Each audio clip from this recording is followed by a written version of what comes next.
Oh, hello. What's up, Gerald? What's up, Christian?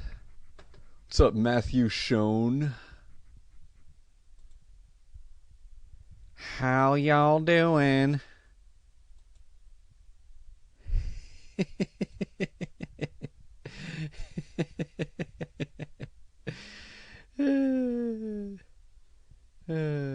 love it. Kim Jong-un is back in the news again. Should I pay attention this time? I feel like this guy is just fighting for headlines. I mean, even with two ICBMs pointed at us, I don't know. Every fucking time. I mean, I stopped paying attention to North Korea for years, because this is what he always does. He always makes threats against the U.S., threats against South Korea, and then he doesn't do anything. It's always just talk. Yeah, I'm doing good. I'm doing alright. Ended up nuking the last stream because when it rendered, it was just all glitchy and it looked like shit. I will make as many attempts at Fakesagan Rape Society Volume 3 as it takes until I get a good one out of it. At least 2 hours of solid content, rendered properly, with smooth playback, and I'll do what it takes. I won't settle for anything less than perfection. What's the status on my truck? I got my truck back. Yeah, didn't I ever tell you guys that? Yeah. I had to fight tooth and nail for it. But yeah, I got it back. How's my day? My day's alright so far. How's your day, Adam Reyes? I spent most of my day, singing Alice Cooper and making OC rare pepes. So that's what I call a productive day. Got back from the gym, huh? Lifting heavy? Making those sick natty gains? Taking the glorious pill?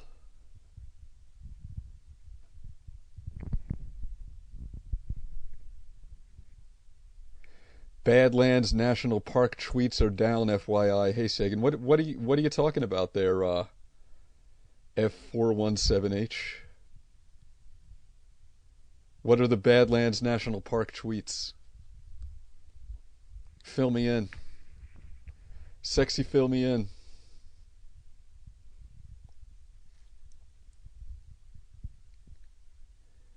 Anabolic chicken?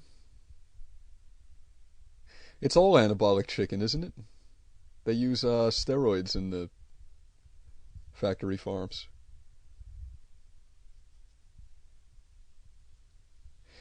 Are you making the point that there's no such thing as true natty gains unless you're a vegan?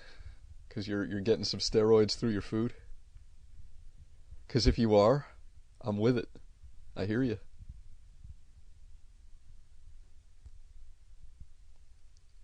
Climate change, Trump took down the part. So these tweets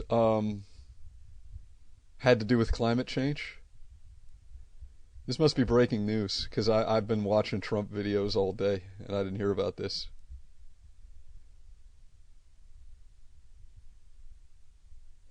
Good to hear about your truck. As you said in one of your videos, it's an important thing when one is poor. Yeah, I mean, if you don't have a vehicle, you don't have shit. But fortunately I do. I still have to crawl into it from the passenger side door. But it runs. And yesterday it was blessed by an Orthodox priest. That's another thing. Every time the priest comes to bless my house, he blesses my truck too. The first time he asked me if I wanted him to do that, I said, well, is that kind of weird? I mean, is there something weird about blessing a pickup truck? And he said, I bless my car all the time. I was like, hell, yeah, do it.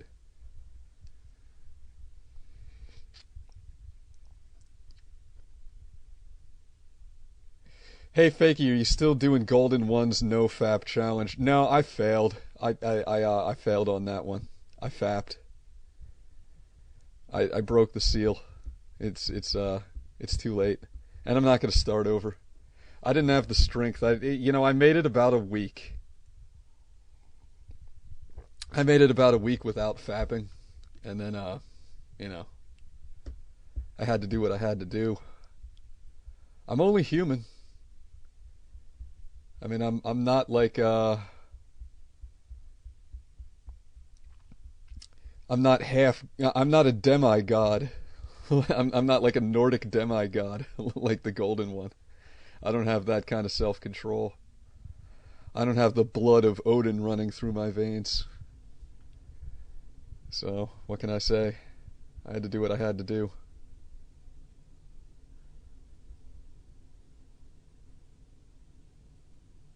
You can get away with not having a car in Europe, but in North America, a car is a must. Well, in Europe, you guys actually have some good public transportation systems, right?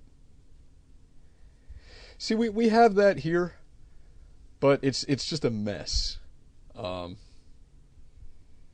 they don't run on time. They cost too much. You have to take like a million transfers even just to get halfway across town. And it's been like that in every major city I've lived in. So, what are you going to do? This is an automobile culture. I was reading a couple years back that at one point the auto industry, I think it was Henry Ford that did it, they started buying up streetcar lines just so that they could destroy them. And we're talking about like brand new, perfectly functioning infrastructure, and they just bought this stuff up expressly for the purpose of destroying it, so that people would have to buy cars. But I'm okay with that. You know, that's industry for you. That's the way we do things. This is America. We're not Europe.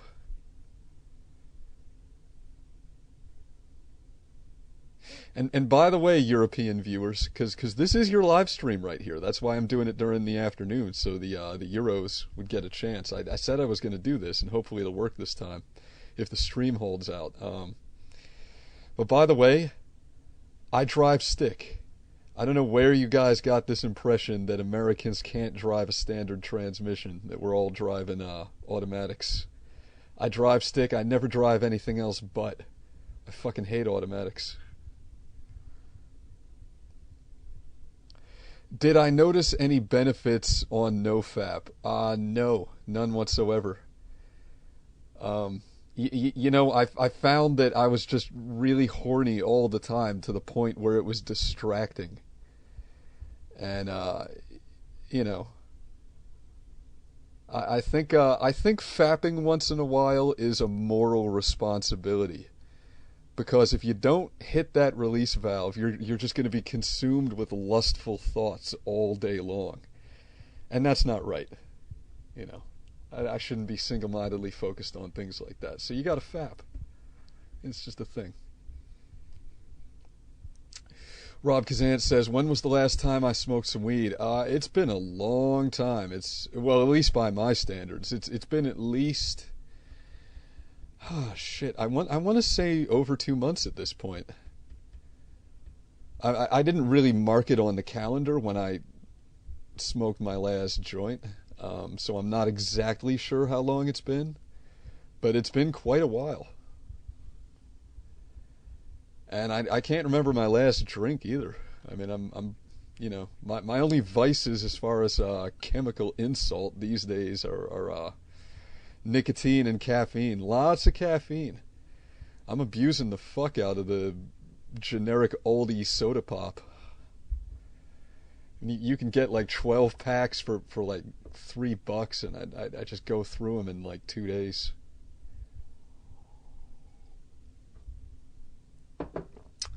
Do I have any favorite sports teams? No. I don't follow sports at all, Norik. It's not my thing. Never was.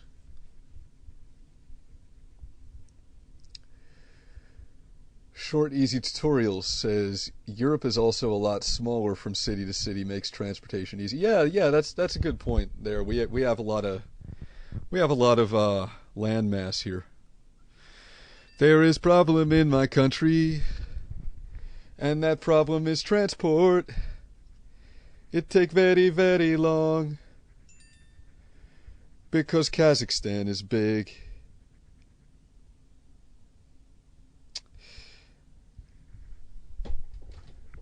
You guys will excuse me for 1 second here. I'm going to attend to these texts that I'm getting. So I'm going to put the music. I'm going to put the break music back on for a minute.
And we are back. Had to take care of that little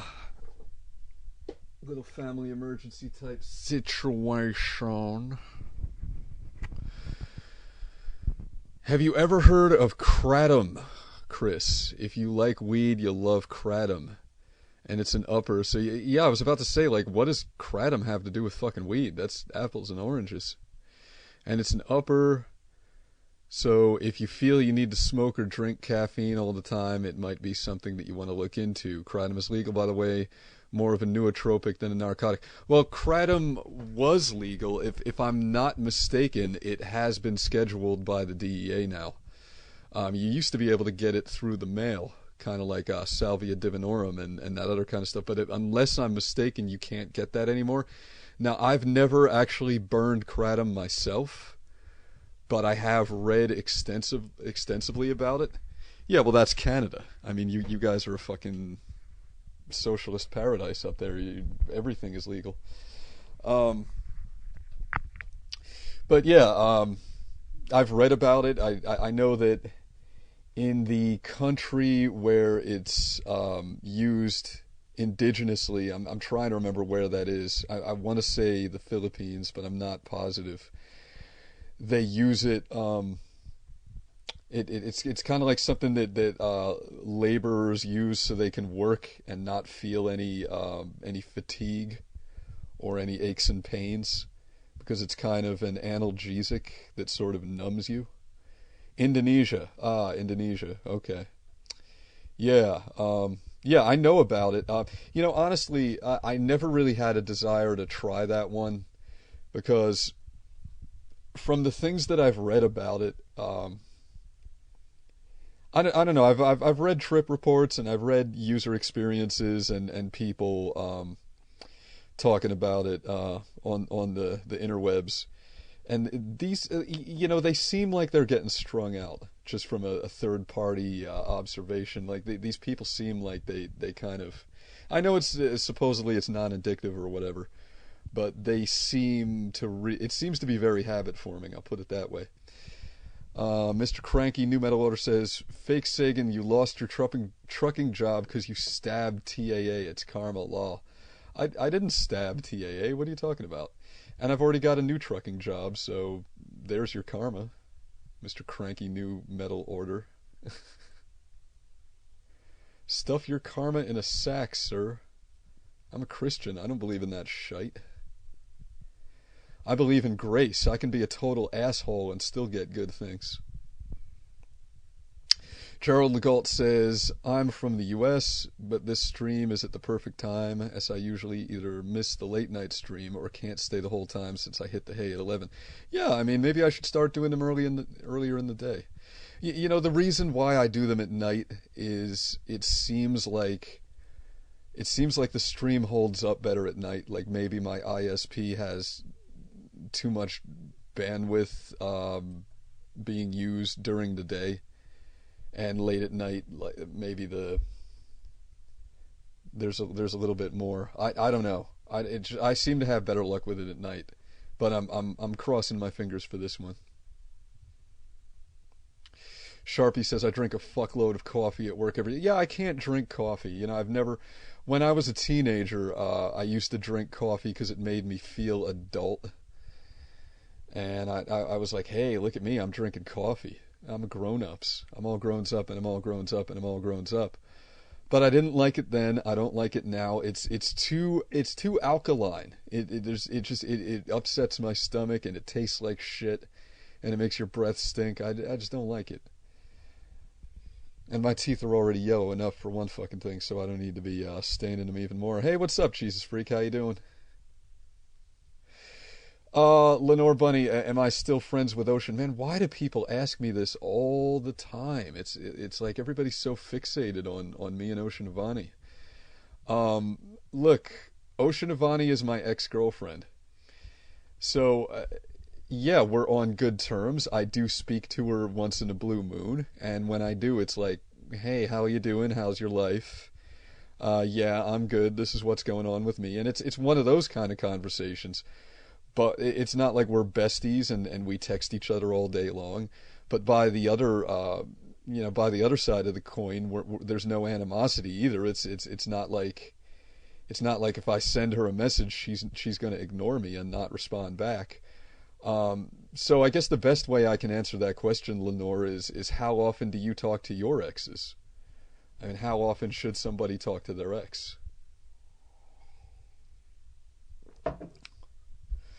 Adam Reyes, I'm the same way as you. I prefer soda for caffeine. Yeah, I mean, and another thing about it is it's the sugar. I mean, I do worry about drinking so much damn soda because I'm 37 years old and I'm probably gonna get like early onset fucking diabetes from drinking all this shit. Because people don't even realize, like, if you consume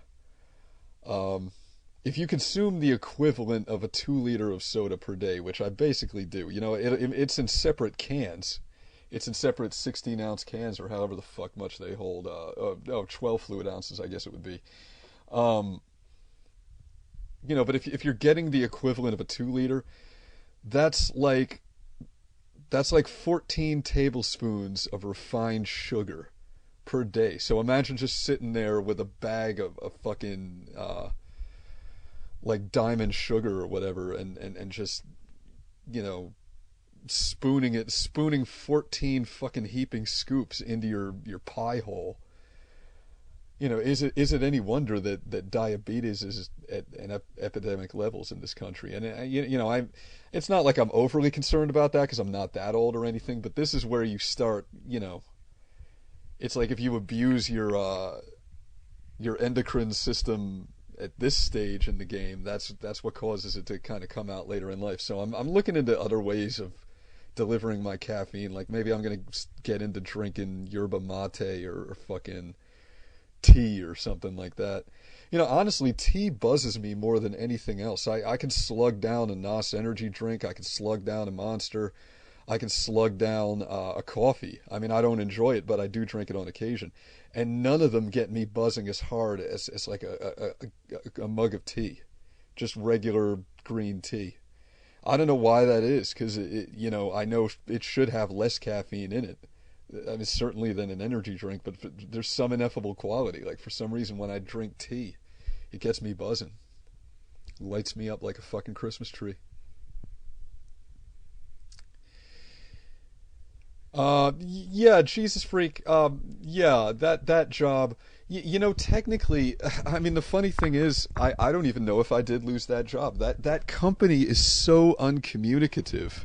Like, I never got a text, an email, or anything informing me that I'm fired. So technically, I may still be on the rolls, but I certainly wasn't getting any work. So I went ahead and got a different job. Um, but I'm driving, so it's all good. It's all good, Jesus Freak.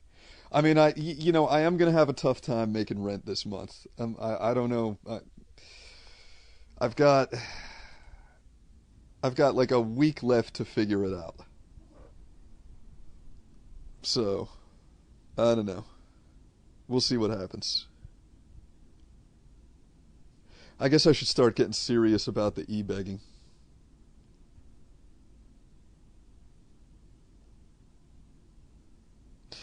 Well, nothing's stopping people from donating, Adam. I do have a PayPal link up on my channel page now. If you go to the Fakesagan channel and you click the About section, there's a PayPal link. I haven't been pimping it. I haven't been I haven't been talking about it in my videos because I just, you know, like I can only bring myself to shill so hard, especially when I know that a lot of people in my audience are kind of in the same boat that I am. And that's why people watch my shit, because they identify, right? So if somebody's watching a poor fag vlog, you know, they probably, they're probably poor fags themselves. Otherwise, the content wouldn't interest you. You wouldn't be able to identify with it. So I have to assume that a lot of people that are subscribed to me are kind of, you know, not necessarily in the highest tax bracket themselves. So you know, I've had mixed feelings about generating revenue off YouTube since the very beginning. It's a question I've been struggling with since 2006. I don't know how I feel about it. It's but I am sort of in dire straits. So if people donate, I'm definitely gonna put it. I'm definitely gonna mobilize those funds when the first of the month rolls around. Yeah, I'm gonna be doing that. And if, you know, God willing, there's anything left over after I pay my rent, then I'll buy a webcam and start getting on camera again. I miss doing that. I mean, this live stream right here could be this could be an on-camera live stream.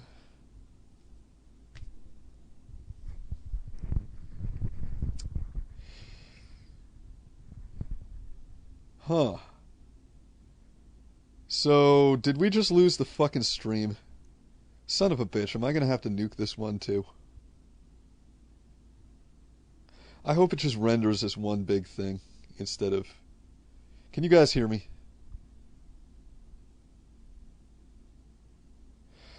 Jesus Freak, I've said a million times I can't do Hangouts.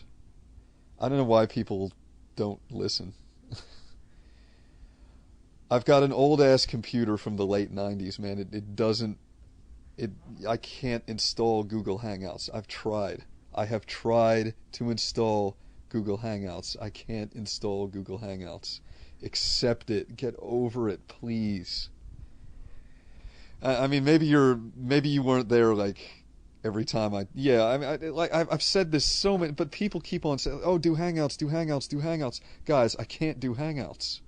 I can't do it. I tried installing old versions of it. It's not gonna work. There's just nothing I can do. I'm using an old computer. Everything's fucking old. My pickup truck's a 2001.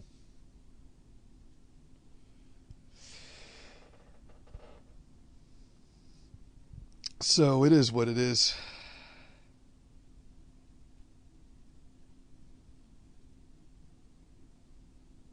Yeah, Jesus Freak, we'll see. I mean, if the e-begging thing really takes off and I get enough to like get a computer made in the last 10 years or something, then maybe I'll start doing Brett Keane style interaction live streams. I don't know.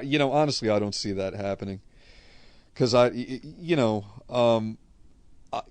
I briefly, very briefly, tried to e-beg way back in the day, and we're talking like 2007, 2008, way, way a long time ago. And it wasn't just general purpose e-begging. I was fundraising to get a decent computer to make YouTube videos with. And bear in mind, at the time I had like, 8 or 9,000 subs, and I only made, I think, like $250. So it wasn't enough to buy a computer, and I ended up just spending it on like fucking food and shit like that. So now that my audience is so much smaller than it was then, I really don't see this e-begging going very far. I think I'm more than likely I'll get like maybe 30 or $40 out of it, and it'll fill my gas tank twice, and then that'll be it. What are you gonna do?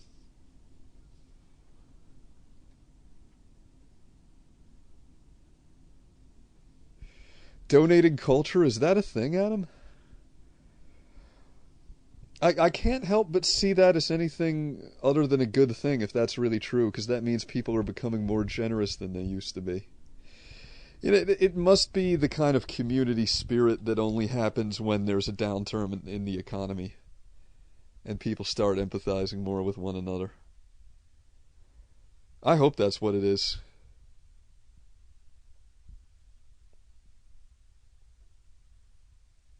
Yeah, Patreon. I haven't set up a Patreon yet. Um, I, maybe it's just because I've used GayPal for years, and it's the comforting familiar. I know how it works. I don't understand this Patreon stuff. Maybe I'll set one up. I don't know. But if it pays out on a monthly basis, then that's not going to help me much. Um,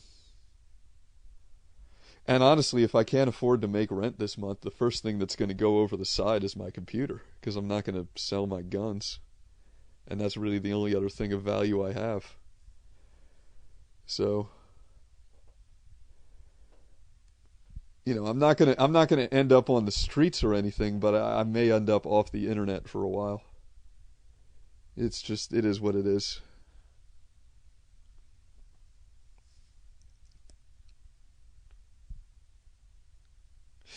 Yeah, it is the norm for people to e-beg. It seems to be. You know what? What really pushed me over the line into doing it, Rob Kazan, is that I see all these rich fucks doing it.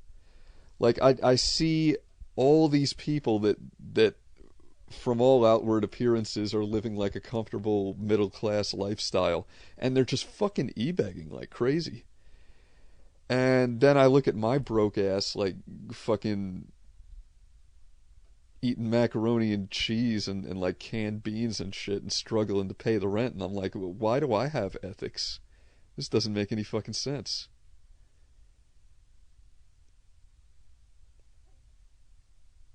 Well, my presence on the internet might be more important to you than my guns. Although really it shouldn't be. Where do you live? Oh my god, what the fuck, Crits? Are you in America? Or are you a European viewer? Riddle me this, riddle me that. Because I'll just get to the point, since there's a lag and it always takes people like 10 minutes to respond when I ask a question. Oh, Virginia. Then what's wrong with you, man? What's wrong with you?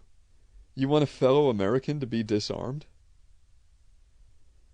If and like, look, I'm very optimistic about the Trump presidency. Okay, I am. But tomorrow is promised to no man. Like, who knows what's going to happen? He could be impeached. We could still end up with some kind of totalitarian government.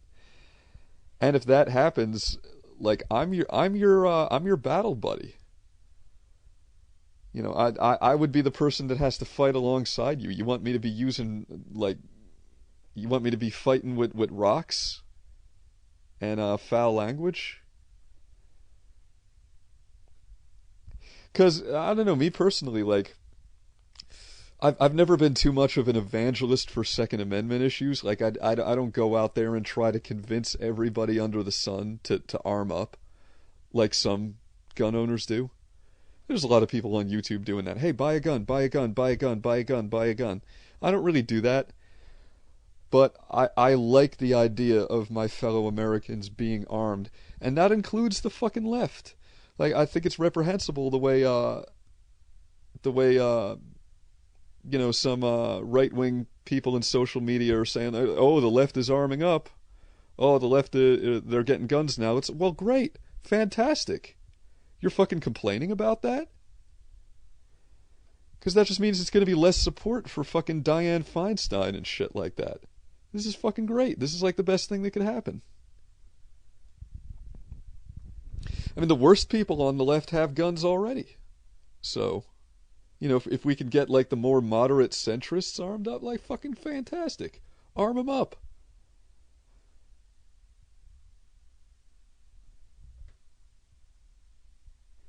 I appreciate that, man. I guess I never had a thing for guns. Maybe it was just where I was brought up. It was never such a necessity. You were brought up in fucking Virginia.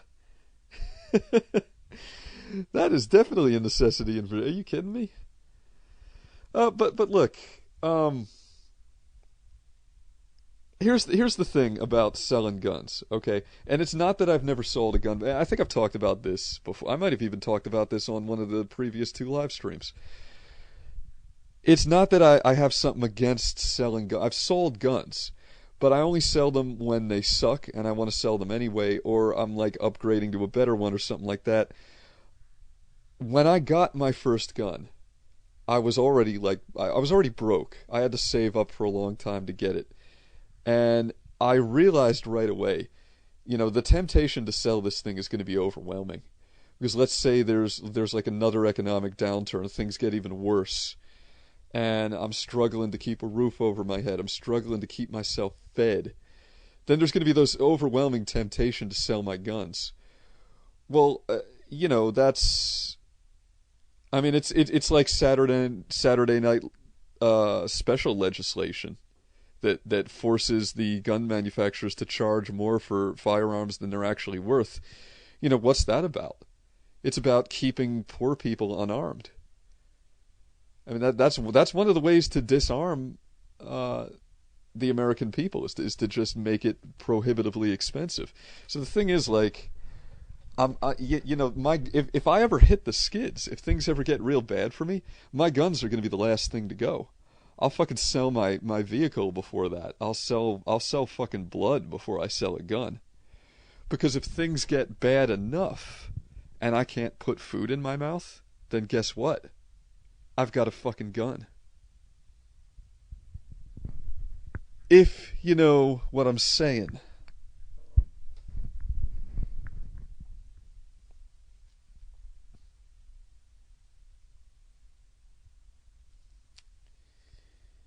You could buy it for $600 and someone wants to give you a couple hundred.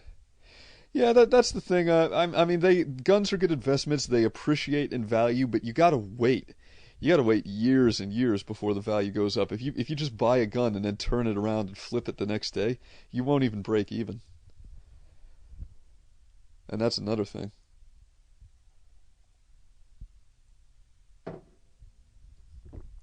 In the suburbs, guns aren't really talked about that much, it seems. Yeah, but they've got them. Might not be talked about, but they've got them. You better believe that.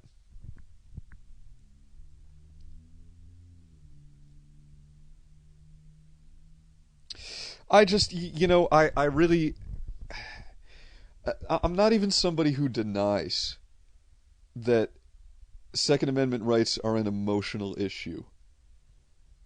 Right? This has everything to do with culture, like the culture war. I get that. That's why I lump it in with the same category as like as like the abortion issue, right? It's an emotional issue. That's what it has to do with. Nevertheless, I feel like it's an integral part of American culture. I think Americans should be armed because even if you dispense with any notion that you're going to have to defend against a tyrannical government someday, yeah, that's some pretty pie in the sky stuff. It's probably not going to happen within any of our lifetimes, and I'll grant you that. Yet, nevertheless, there's a psychological aspect to being armed. Being armed reminds you that you're not a subject, you're a citizen.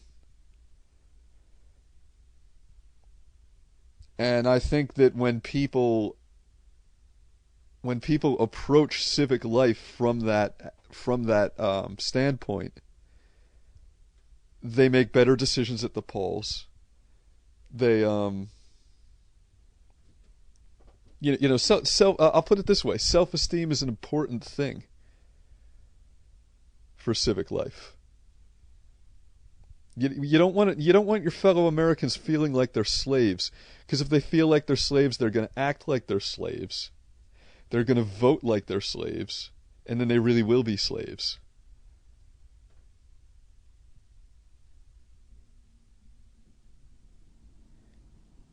Apparently, Canada pound for pound has more guns than America, but I never hear anyone ever talk about guns in Canada. Yeah, because Canada doesn't have a gun culture, it just has guns. That's the critical difference there. Although, I've spent a lot of time on the K forums on 4chan, and the Canadians are big on there. They've got quite a presence. So, although Canada has some pretty restrictive gun control, like you guys. I mean, what is your mag capacity limit? Like 10? You have to have those pinned magazines where you can't have more than 10 rounds. Shit like that. Some people seem to have a much more sentimental attachment to guns compared to me, though I was born here. I'm not American, thus the cultural love America has for guns. Well, look, I mean, I've said this before, I'll say it again. I own 5 guns. I don't own 20 or 50 or 100 guns. I own 5 fucking guns. And I don't take them out all the time and fondle them lovingly and, oh, I love my gun. I love my gun. Like, my guns fucking sit in the closet and they sit there. And I don't, I mean, once in a blue moon, I'll go out to the range so I keep my skills sharp and I don't forget how to fucking use them. Once in a while, I'll do some routine maintenance, oil them up, make sure they're not rusting out on me. But they're not a big part of my life. They're not a big part of my identity. I don't meet people and introduce myself as like, hi, I'm Chris Anderson, gun owner. Like, it's a very small part of who I am. I don't fucking care about them. But I'm damn sure not giving them up. I'm damn sure not giving them up. Not without a fight. What do I think of a 12-gauge shotgun? I don't own one right now. I think they're a good thing to have. I think it's the best home defense. It's got a lot of intimidation factor. Within the relatively short range that it has, it's devastatingly powerful.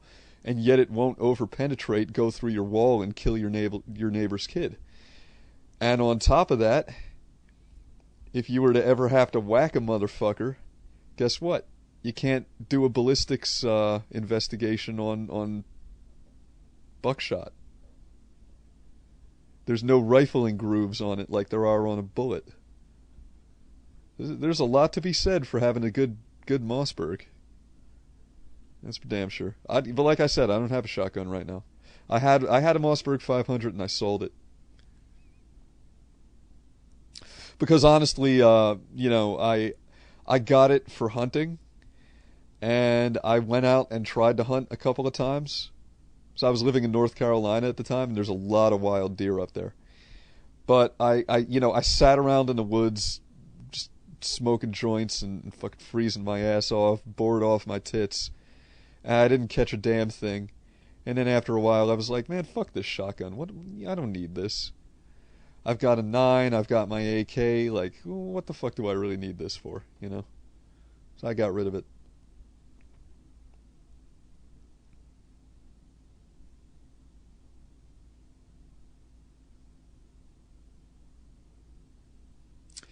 You're allowed 125 clip, and then after that, 5-round clips. Are you talking about Canada? And there is no such thing as a 25-round clip, sir. If you would have said like 8-round clip, then I might have assumed you were actually talking about stripper clips. But anything that holds 25 rounds is a fucking magazine. Get it right.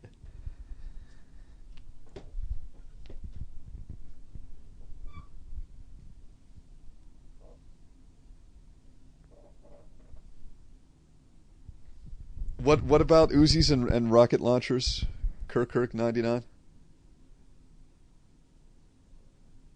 Is this some kind of gun control argument? I bet it is. Let me scroll back up here. I gotta see what this dude's talking about.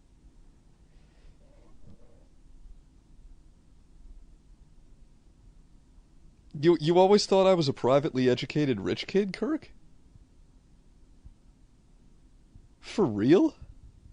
Well, it's probably the New England accent. You know, because I did grow up in Connecticut. You know, I'm from Obama country.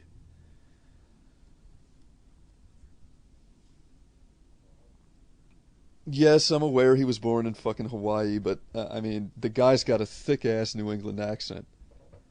Whenever you hear somebody talking like this, and they drag out their vowels, and the vowel sounds tend to drag out for a long time, that means they've spent a lot of time in Connecticut, or in Massachusetts, or somewhere like that. And yeah, I'm guilty of that. I mean, that's why I chose the moniker Fakesagan, because people said I sounded like Carl Sagan. So I said, okay, I'll call myself Fakesagan.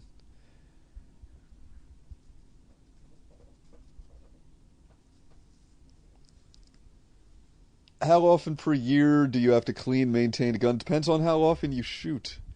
They should be cleaned after every time you use them. But if you're just leaving it sitting around, I would say take it out and clean it at least once a year. Because if you don't, it will rust up on you. You can't just let anything that's made out of metal fucking sit without some kind of maintenance. I mean, we all know what happens if you just leave a car garaged for years and years. You know, even if it's in a climate controlled garage, it's still going to rust out on you. You got to do some routine maintenance.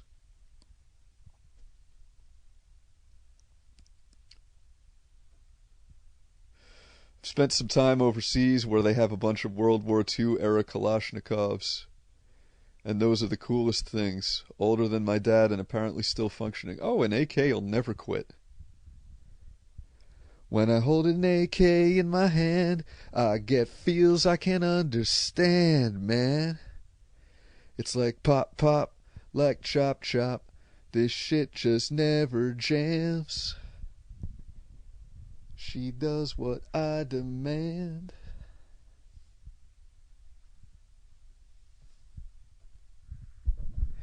Where do you draw the line on civilians owning weapons, Chris? Should an individual be able to own a tank? Yes, an individual should be able to own a fucking tank, and they can. I mean, why are you asking it like it's a hypothetical question when there are plenty of people that own fucking tanks in the United States? You didn't know people can have tanks? If you can afford a tank, you can have a fucking tank. I mean, yeah, it'll probably be demilled. It probably won't have, like, a functioning gun on it, but yeah, you can have a tank, man. But look, I mean, here's how I really feel. And since I know people are going to take this to reductio ad absurdum, I'll just fucking go ahead and preemptively in before you guys do. I think that a private citizen should be able to own a fucking nuclear device. And that's how I really feel. And before anybody says, "Oh, how could you trust some irresponsible fucking citizen with a nuke?" How can you trust the fucking retards in the government with them? You think those are a bunch of sane, well-adjusted fucking people?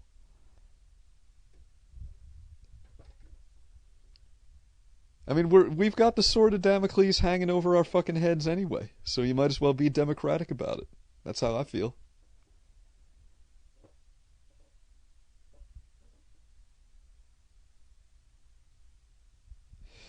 Now, if you will pardon moi,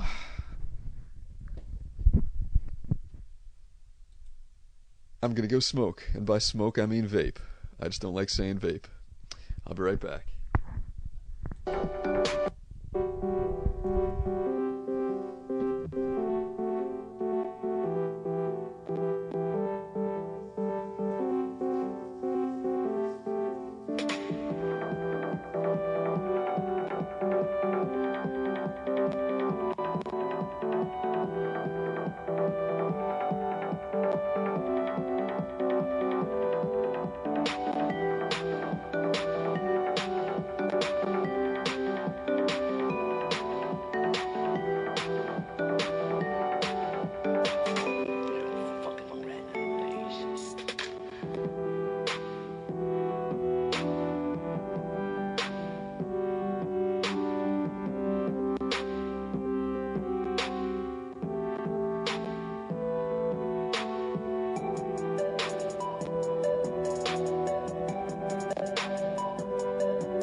You either watch yourself become a monster or die as a good man.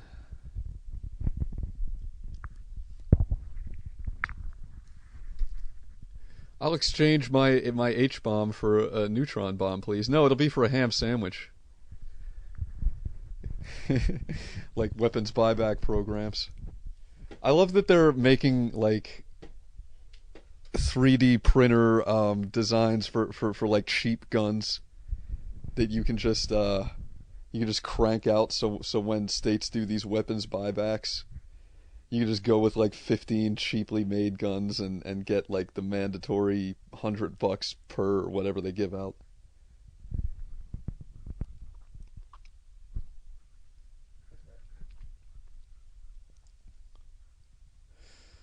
Does vaping take a lot less time than smoking an equivalent amount of tobacco? That depends on a lot of factors. Me and my shadow, it depends on what kind of tank you're using, what kind of mod it's on, and how much nicotine is in the fluid that you're using in it. And I'm vaping pretty low nic. I have some 3 milligram and I have some 6 milligram, and I generally mix them. So I'm probably ending up with like, I don't know, 4 or 5 milligram, 4.5, something like that. I don't know. I'm trying to cut down. It's not working out too well.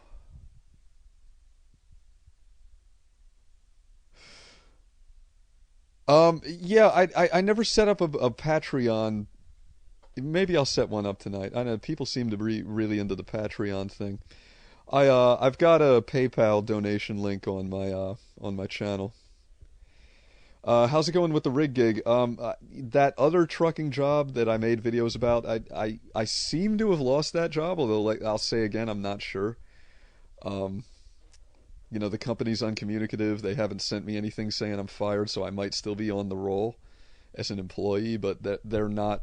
They're not sending me out. I'm not doing anything. So I went ahead and got another job, and now I'm driving trucks for a moving company. And I actually like doing it because I actually like it better than over the road trucking because one of the things that sucks the most about driving trucks over the road is you don't get any exercise, and at the end of the day your joints are just fucking stiff, and like you crawl out of the truck and practically fall over because your legs are so weak from just fucking sitting there all day, and your knees get sore, your elbows get sore because you're just not moving. And when I do this, it's like I'm getting a lot of exercise, which I actually like. And I'm the kind of person that, I always skip leg day. So now it's like every day is leg day, and that's a good thing. Hey, what's up, Lord Clyde? Hey, did you like the finished product there? Did you see the did you see No More Mr. Nice Guy? What did you think about it? Does it meet your approval? It's poll approved, by the way. I made a thread on poll, and I said, "Hey guys, please rate." And the responses were generally favorable.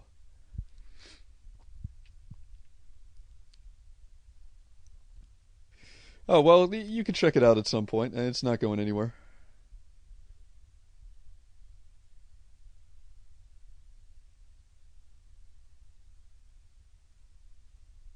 Well, I'm not jacked, Maxim. I mean I'm still a skinny guy, but I did put on um I put on about fucking 12 pounds while I was out on the road. And it was all fucking muscle. I mean, it's just like just from getting enough food. Because the fact is, before I started doing that job, I was eating about like one meal a day, 1 or 2 meals a day. I was getting malnourished. Um, but when you go from that to suddenly eating six like high calorie meals per day, um, because you have to take in all these calories to stay awake. Yeah, I was. It was a transformation.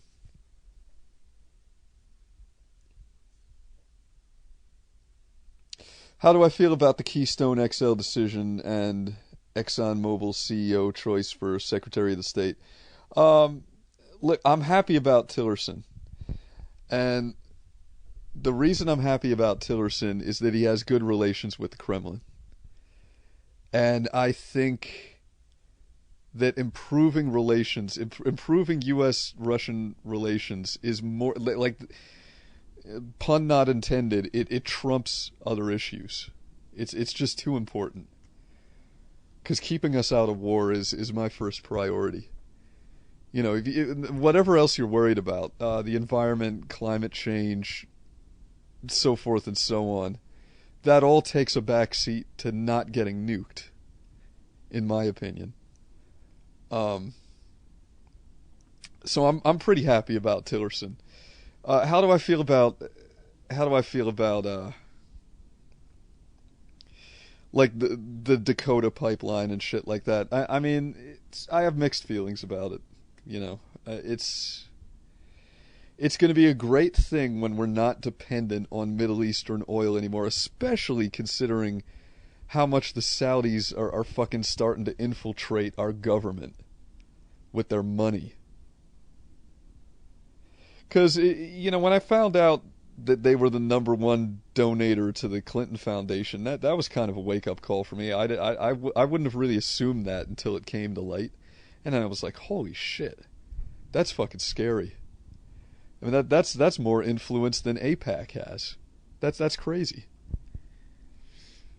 No wonder we didn't get a real 9/11 investigation. Because it was being blocked.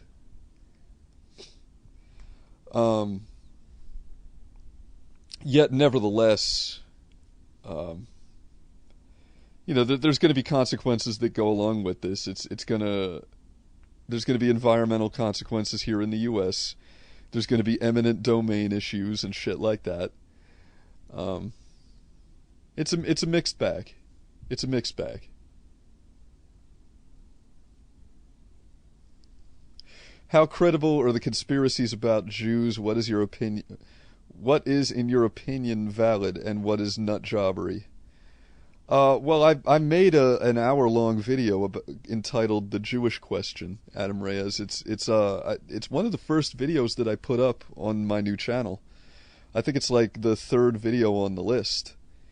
So go and check that out, and you'll get a very thorough and exhaustive answer to your question about that. You didn't know about that, Lord Clyde? Is that what you're laughing at? You didn't know I had a Jewish question video? Yeah, man, that was like the third video I put up on my new on this channel. I tackled that one right away. I got that out of the way. right out of the gate. I hit the ground running like Trump. I was like, fuck, I'm not leaving this one off for later. I'm just gonna fucking roll up my sleeves and get this shit out of the way. Let people know how I really feel. And I had J-Dubs coming in there. I had to really twist his arm into watching that video because I wanted to get some Jewish feedback about it. I wanted to see what Jews thought about my video. Like, are they going to see this as anti-Semitic, or are they going to say, oh, well, he's taken kind of a more level-headed, reasonable approach to the issue? And he reacted by just saying, oh, this is anti-Semitic.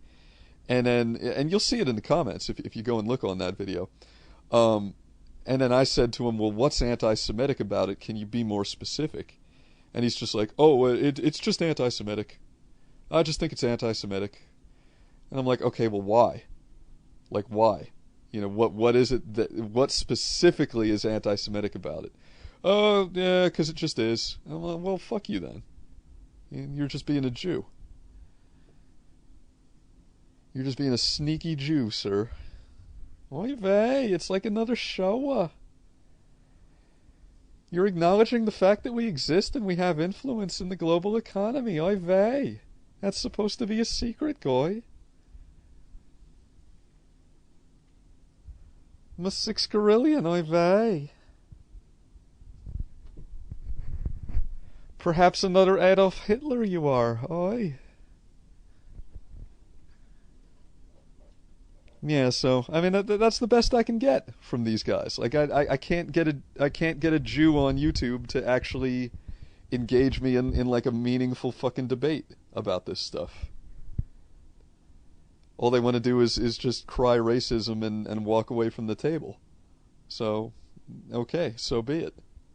That's where we stand, and that's the way it is. Do I still think Muhammad was a philandering fucking gigolo? A philandering gigolo with a lot of vision and purpose. But to an extent, yeah, I do. Now look, when it comes to Islam, let me put this out there, okay? I'm not one of these people that's just going to shout Islamophobia and say religion of peace and not all Muslims and all this. I realize that there is a problem. And there always has been. And Steven Crowder did a great video. I think it was called Debunking Myths About the Crusades. Where, he kind of talks about how...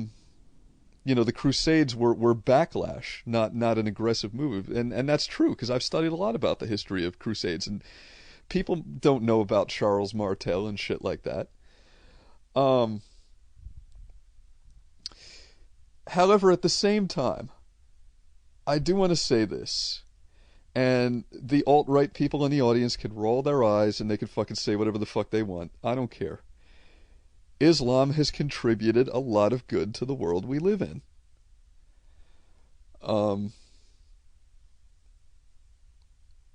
We never would have put a man on the moon without Islam. That might sound like an absurd statement, but the space program was built on math. And how far would mathematics have progressed without zero, without Arabic numerals, which are, by the way, if you guys didn't realize, the numbers on your keyboard, those are Arabic numerals. That's what they're called. You know, if we would have been still stuck using fucking Roman numerals and unable to do complex mathematical equations without the Ottoman Empire. They contributed an incredible amount to so you know, anybody that says like Muslims are just ignorant savages, they're just violent, and they're good for nothing, they don't do any good. I will always be a dissenting opinion when people say that kind of stuff. They've done a lot of good for the world. Not to mention, you know, in the realm of the humanities, like some of the best literature and poetry that I've read has been Islamic. Like Yalahuddin Rumi, the Sufi poet from Iran. What other examples can I... Khalil Gibran, the prophet. I love that shit, you know. Although he might have been Christian. Well, I think he kind of was like one of these Life of Pi type of guys that mixed and matched religions. So I guess he was kind of taking ideas from Christianity, Islam, and some other things as well. Anyway, though, yeah, like Islam is not all bad. Anybody who thinks they are, like, go fucking visit the Taj Mahal. And then tell me that Islam is all bad. You know, they've made some fantastic achievements. They've done a lot of good in the world. However, you know, that having been said, I do think that that conquest is written directly into their theology. I have read the Quran. I've read it cover to cover.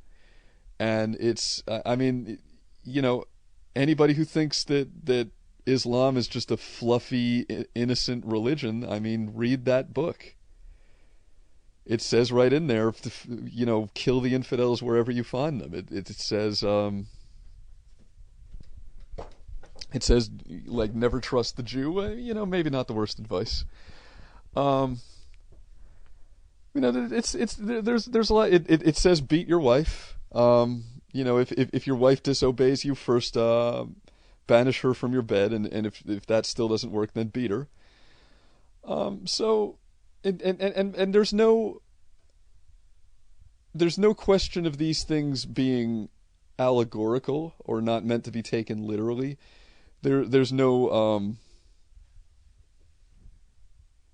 you know, it's not like Christianity where we can, you know, point to some of the scarier stuff in the Old Testament and say, oh, well, you know, that doesn't apply to us because Christ came to fulfill the old law, so now we don't have to follow that stuff anymore. It's not the same with Islam. They are expected to fulfill this stuff. They're expected to abide by these rules, and they do. And if you look at their behavior, they do.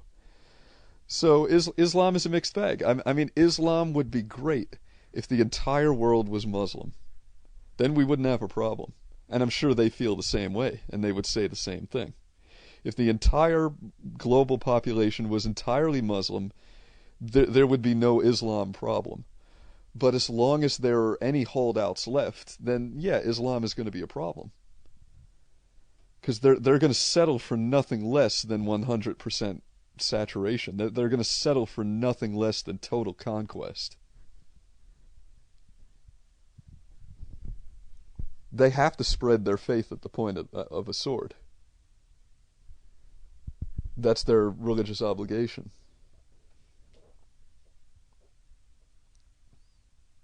Muslims did a great job of compiling and preserving knowledge in the Middle Ages. Yeah. I mean, Adam Reyes, look, like I said, I will always be the one to put my hand up and give a dissenting opinion whenever I'm part of some alt-right conversation, which frequently happens, and people just say, oh, Islam is entirely shit. Nothing good ever came out of Islam. I will always argue against that. but a lot of bad comes out of it too. So it's a contentious issue. How do developments in science validate the religion of the scientists who made those breakthroughs? Well, how do they not, Rob Kazant? Not to give a flippant answer.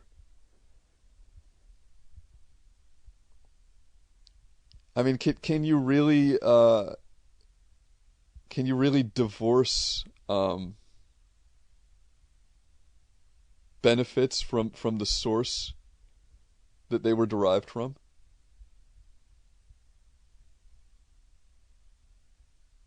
Because that just seems like a sort of dishonest revisionism to me. It's like pretending that Isaac Newton wasn't a Christian or something. Oh, he just had to say that because there was social pressure. It was a different time. You had to pretend to be Christian. Bullshit. He was a believer. Fucking piss down my leg and tell me it's raining.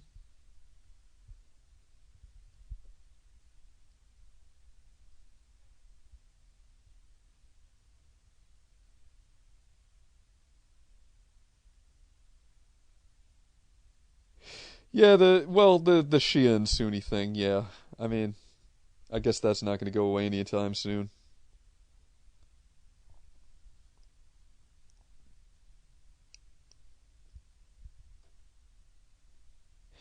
And obviously, as a Westerner, I prefer the Shias. I mean, they seem by far to be the less batshit crazy of the two. Maybe it's just me. I also kind of feel like their claims are more legitimate as far as like who is the rightful heir of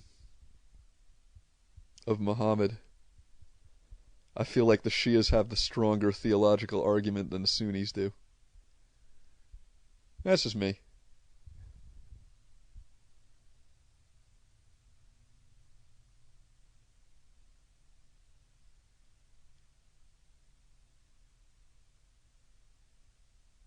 Yeah, there are always schisms, Lord Clyde. People aren't always going to agree. You're right about that, of course. I don't disagree.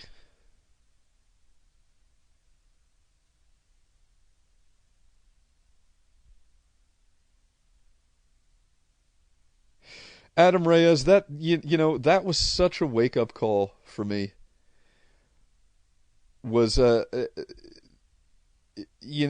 like I was so inundated in that new atheism community.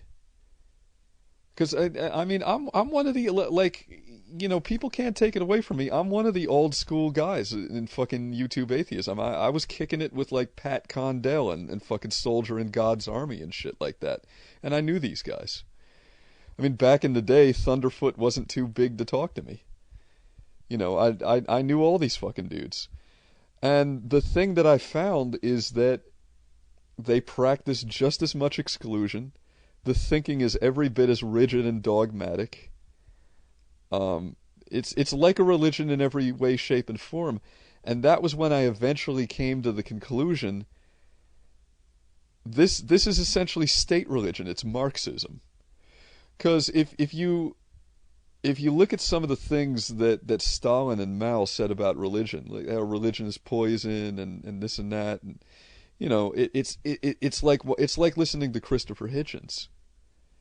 It's like listening to Sam Harris. I mean, it's the rhetoric has not changed. It's the same shit. So there's these atheists out there. They don't even realize. And I'm not talking about anybody who doesn't believe in God. I'm talking about the militant, secular, humanist, rah-rah atheists that are like cheerleaders about it.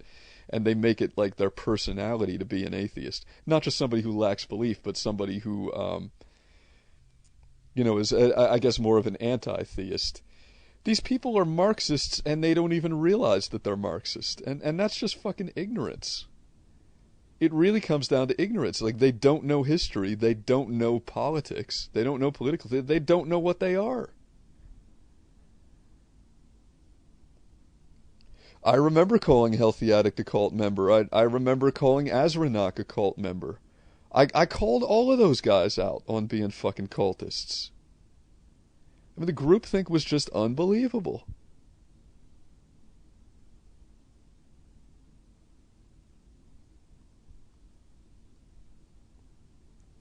Healthy Addict was cute, though.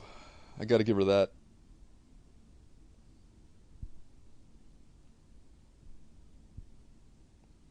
I was actually working on trying to get into her pants when I ended up going out with Ocean Vani instead.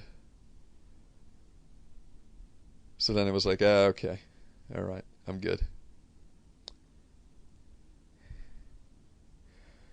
Me and My Shadow says, I've been a Christian for about 10 years, but have always maintained ties with friends and who believe differently. I believe differently, but still felt much in common with them. Yeah, I mean, I really get the impression a lot of people are waiting for me to become some bigoted Bible thumper. It's not going to happen. I kick it with the atheists. I don't have a problem with them. As long as they're not acting like douchebags. You know, I'll kick it with the atheists like Tommy from the Bronx.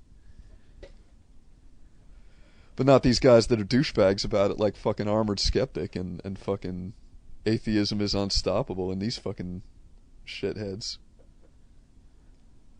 Not to mention the DP.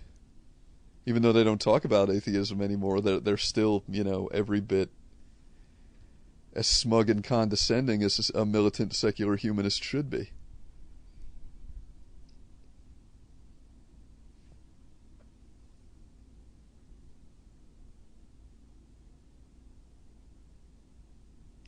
SJWs are the apex of what you once called the Breakfast Club. I forgot that Breakfast Club atheist thing.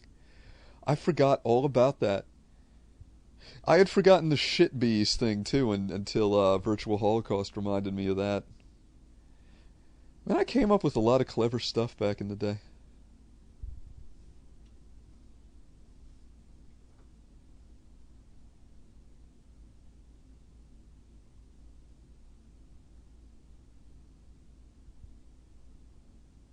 The atheist cult became so dogmatic by the end, and then it was put out of its misery by the feminists.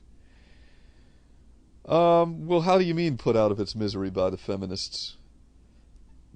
Like feminists just became so reprehensible and obnoxious that all the atheists stopped paying attention to evangelical fundamentalist Christians and started picking on the feminists instead because they were even more cringy.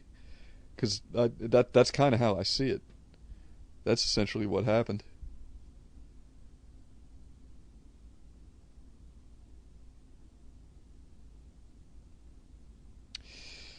Maxim X, are you different now than when you were an atheist? You tell me. Am I? I don't know.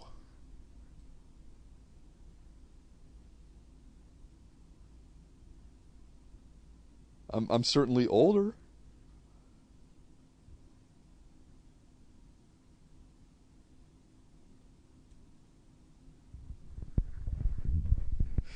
Hey, Fakesagan, what do you think of Chelsea Manning getting pardoned? I'm delighted about it. I think it was a cynical political decision. I mean, I think Obama only did it because Chelsea Manning was prosecuted under the Bush administration, and it was just partisan politics. I don't think Obama really cares about protecting whistleblowers, because if he did, he would have pardoned Snowden too. He wasn't about to do that. But I'm still, you know, when the right thing happens for the wrong reasons, I don't care. I'm just glad that the right thing happened.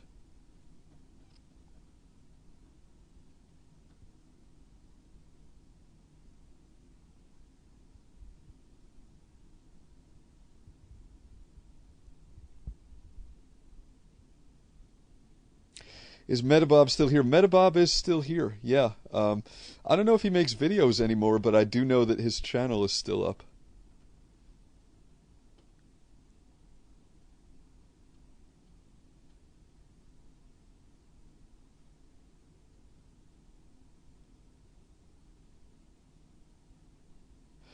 How many years have I been a Christian now?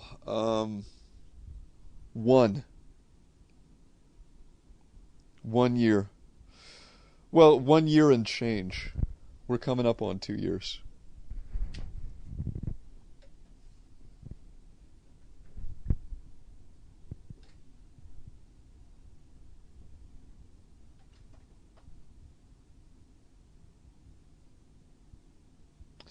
Why would Trump shut down the Twitter for the national parks?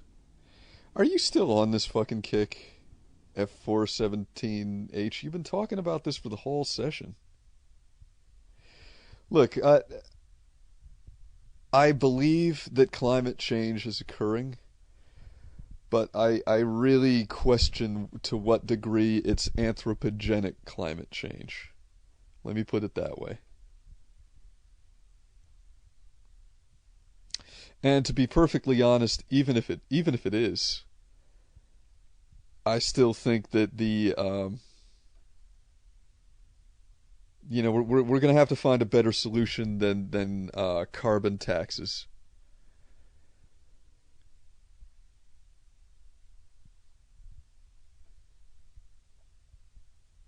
Was it hard to accept for you to change your mind and walk away from atheism?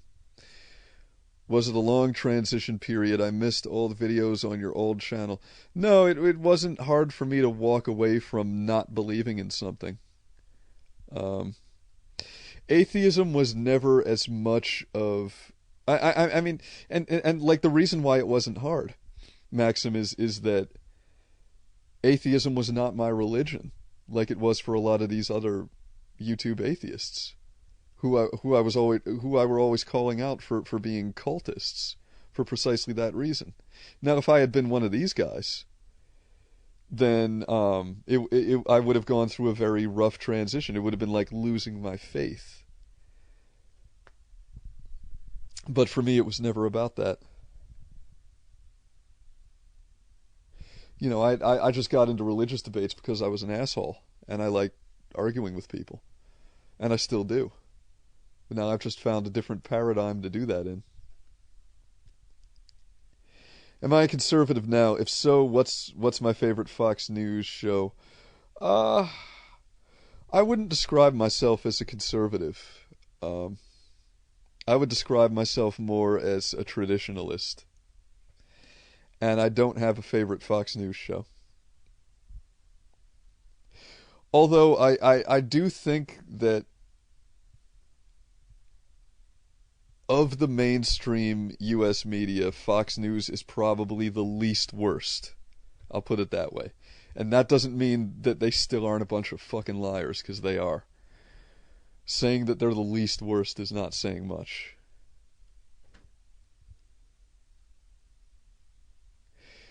Did you truly believe that there wasn't a God, or is it one of those things you hear about where people say, I always knew? Well, that's a great question, and I don't have an adequate answer for it, because it's actually something that I ask myself all the time. I thought I didn't believe, but now in retrospect, I kind of question whether that was really the case. I don't know. And I do believe that religion well, religiosity, I should say, spirituality is hardwired into who we are as human beings. It's something that you're born with. Do I like Hitchens? I can't stand it. You know, I hated Hitchens when I was an atheist, and I still hate him now. I don't like him. I did respect it when he got himself waterboarded in order to prove that waterboarding was torture. And now, and you know, there were a lot of bandwagon jumpers that started doing that after him, but he was the first one, and I respected him for that. But he was a neocon shithead. Hey, Fake, do you have a link to the poll thread where you posted "No more Mr. Nice Guy"? Uh, I don't because I think it's already archived. I mean, you know how it is on 4chan. Like once a thread is like what is it, like 2 hours old? It just fucking gets archived and it slides off and you can't find it. It's up there somewhere. Um, but nah, I can't find it. I can just post it again though. Let's go to poll and fucking post it again. More views for my video. I'll never complain about that.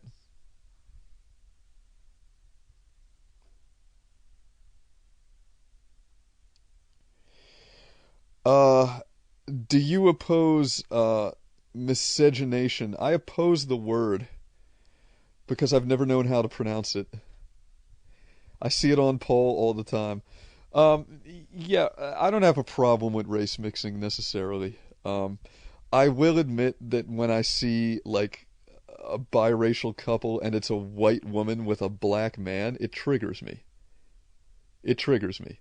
And I don't really know why because it doesn't trigger me when it's like, um, a Latino guy with a white woman or a fucking Indian guy with a white woman or so. But when it's black, like I see it and I'm just some voice in the back of my head goes, "Oh hell no! I should be hanging you from a tree right now."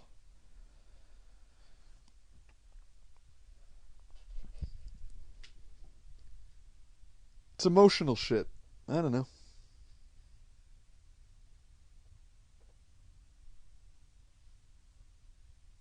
But I think a lot of that comes from the fact that I know how racist the African American community is against white people. So I think that's what that comes down to. It's like Mexicans don't really have a huge chip on their shoulder. So if I see a Mexican guy dating a white chick, it's like, oh, big fucking deal. I don't care. But when it's a black guy, I'm thinking in the back of my head, like, oh, I bet he treats her like shit. Because this is like he's enacting some kind of revenge fantasy with his dick. So.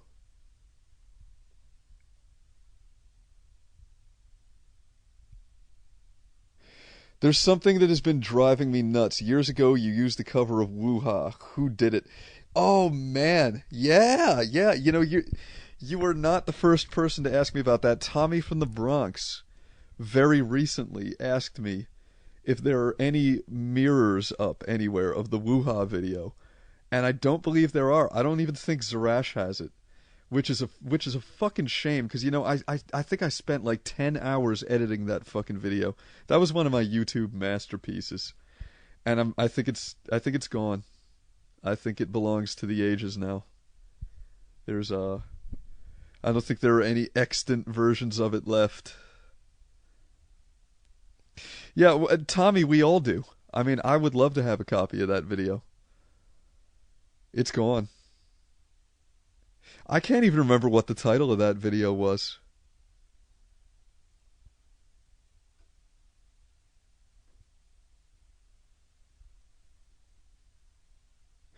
You really are a traditionalist. Do you take the Bible literally? I take parts of the Bible literally, not the whole thing.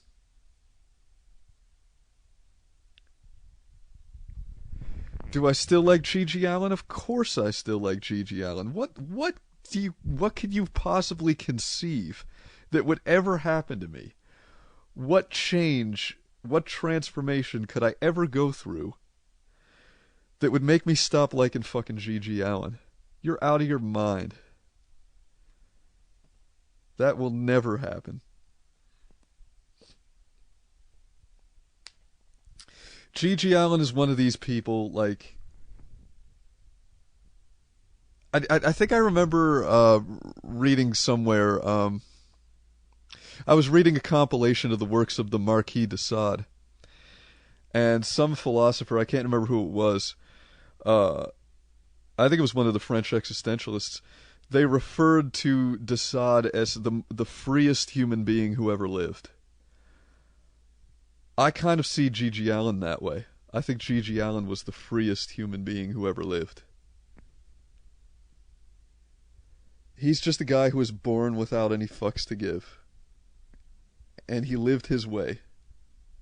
He lived fast, he died young, and he did it his way. Like Sinatra.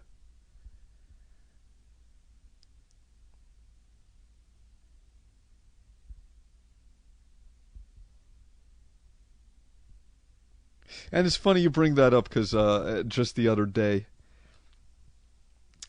I watched Bronson on Netflix. Not for the first time. You know, I've seen it a bunch of times, but that Nicholas Winding Refn biopic about Charles Bronson.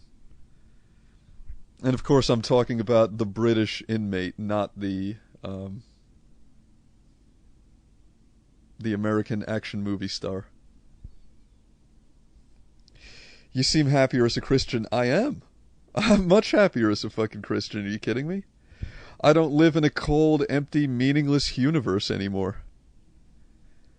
How the fuck can you really be happy if you're an atheist? I know a lot of them claim like they are. They're fucking lying. I mean, the only way is through constant escapism. Like, you've got to be just doing some hardcore drugs all the time, be a sex addict, like whatever. You got to fill that void somehow, to where you're just not thinking about life. And I also think that until you let go of the fear of your own mortality, which only religion allows you to do, it's impossible to truly show kindness to any other living being.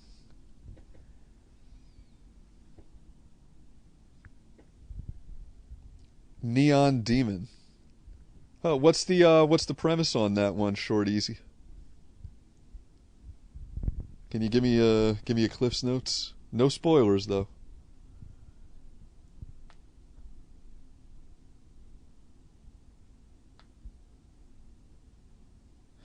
Well, whatever works for you, Christian Halbert. If it works for you, do it.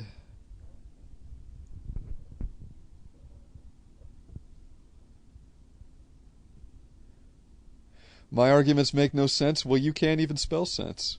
So, that criticism doesn't sting too much.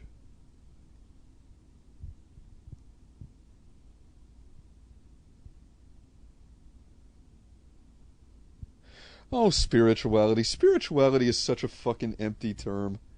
What the fuck does that even mean? I get so tired of this shit. Well, I'm not religious, but I'm a very spiritual person. What is that?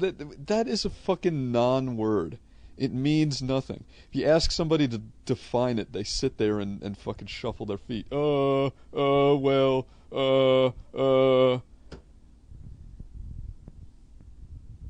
Spiritual. And I felt the same way about that when I was an atheist, by the way. The term spiritual. I rolled my eyes then, and I'm fucking rolling them harder now. It's about a young fashion model, a very stylized movie. The music was good too. Oh, the music is always fucking good in a Nicholas Winding Refn film. Real human being and a real hero. I mean, his soundtracks are always some of the most memorable things about his movies. They're fucking great. And they're so retro. Cemetery, oh yeah, Cemetery, pretty good. It's the fucking best movie ever put to film. Inception sucks. That is the best movie ever made. It's more than a movie.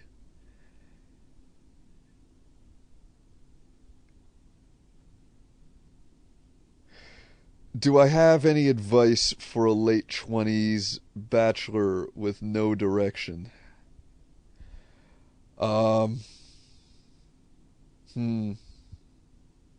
Let me think about that while I'm smoking, because I don't want to give you some bad advice. Be right back.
Из товарищ Борис. Слав Суперстар and Shashti King. Boris. All right. Who was it that asked me if I have advice for a directionless 20-year-old? Who was that? Are you still up in here? It was Maxim X. All right. I said I didn't want to give you bad advice, Maxim, but after careful consideration, I've decided to give you bad advice anyway. The Amazing Atheist asked me one time, and this was just after our friendship ended, but before we stopped talking, how it felt to be staring down 30 with nothing to show for it. And at the time I thought that was a pretty good insult, but I don't anymore. Because unlike a lot of people, I'm not going to find myself on a deathbed wishing that I had lived. You know, a lot of people die every day. And in some cases they die young. And a lot of them die behind counters, pushing a mop, all the while thinking that they're waiting to become the person they were born to be. That the real me is still asleep and hasn't woken up yet. So what I want to say to you is that The future exists entirely in the realm of the theoretical. All that really exists is the present. So, while you're still young, live. Put that ski mask on and rob that fucking liquor store. Tell the girl of your dreams how you feel and fucking hit the road with her without a dollar to your name. Buy that one-way fucking plane ticket to China without a visa or any plan of how you're going to get back. Just fucking live. Grab the bull by the horns. Drink from the cup of life. Drain it to the dregs. And don't let your youth escape. That's my advice.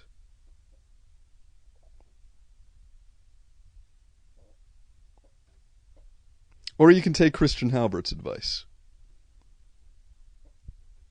It's up to you. But you asked me, so I'm answering.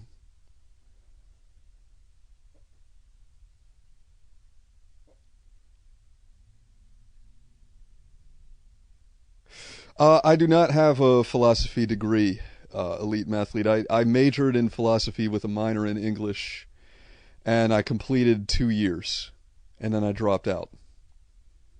So, there you go with that.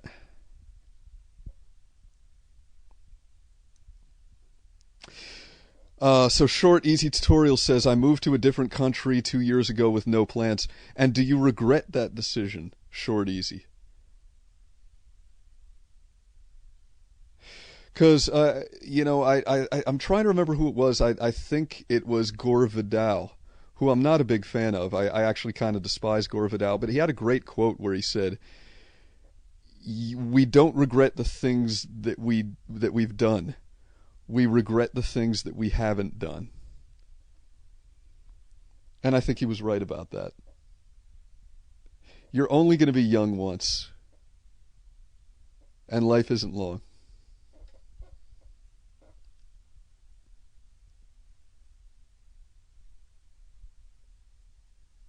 Anybody who's ever read The Death of Ivan Ilyich by Tolstoy, you know what I'm talking about. You don't want to be the guy who carefully plans out his life, makes all the right choices, saves every penny for the future, and then your life is cut short, and you're in your last moments you're asking yourself what it all meant. That's the Fakesagan's philosophy. I mean, but look at where it's gotten me. I'm, wondering how I'm going to make rent this month. My lot in life isn't great, but like I said, there's more than one kind of wealth, and I've got a wealth of experience under my belt, and I don't regret a minute of it. Well, I regret some things.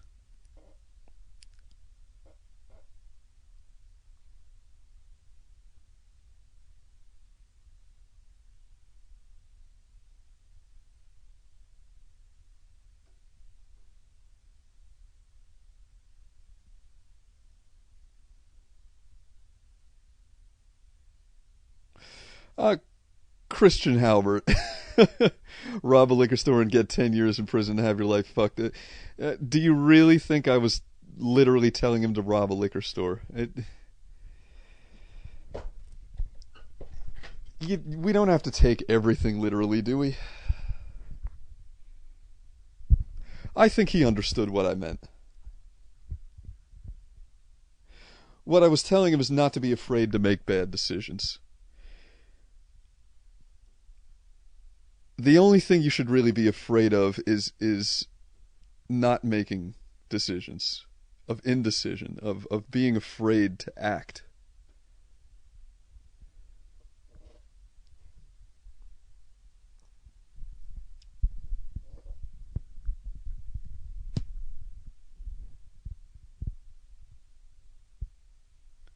And short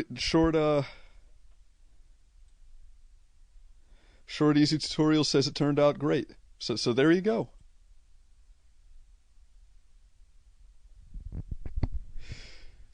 Do you guys remember that Metric song, "Help I'm Alive"?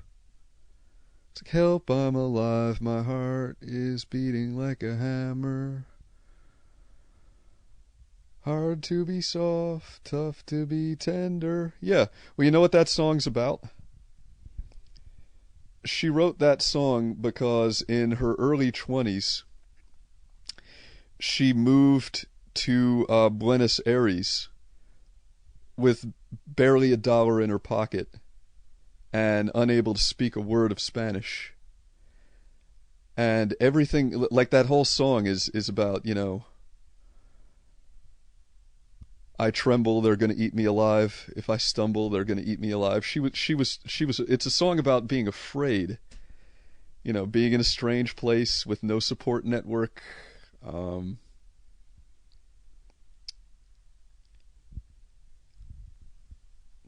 If my life is mine, what shouldn't I do? Great fucking lyric.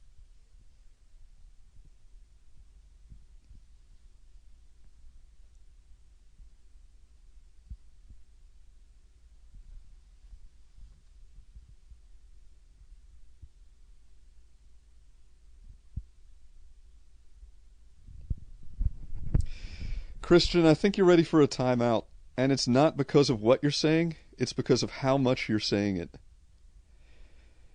You're fucking scrolling the hell out of my chat, bro. I don't want to have to move the cursor up to read what everybody else is saying.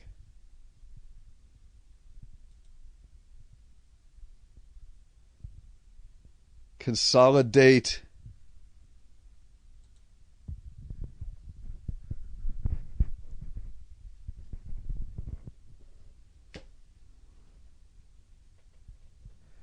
Modern society coddles itself so that we can't live that lifestyle anymore.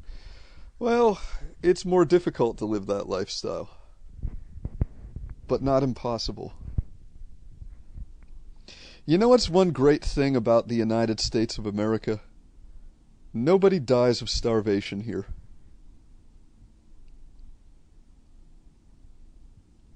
This is a country where you can afford to be a little bit irresponsible.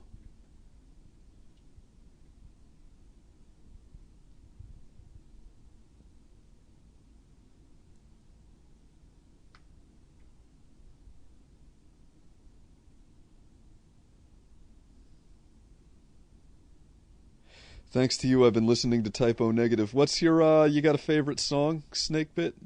Favorite album? I love me some motherfucking Typo. I've got a extensive discography of them, like all the fucking bootleg concert CDs and stuff like that. I love me some Typo.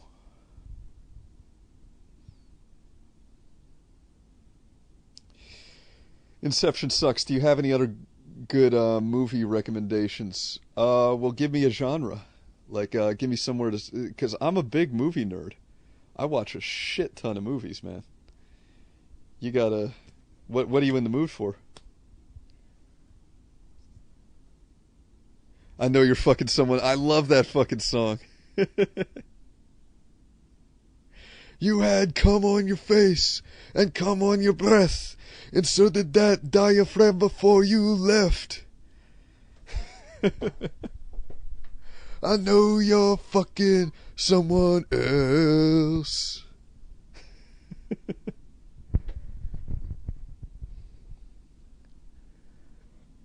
So you sit home, drinking alone, empty bottle in your hand. Don't even try to sort out the lies. It's worse to try to understand. Whoa, whoa, whoa, whoa. Oh yeah, October Rust is by far the fucking best. I'm mean.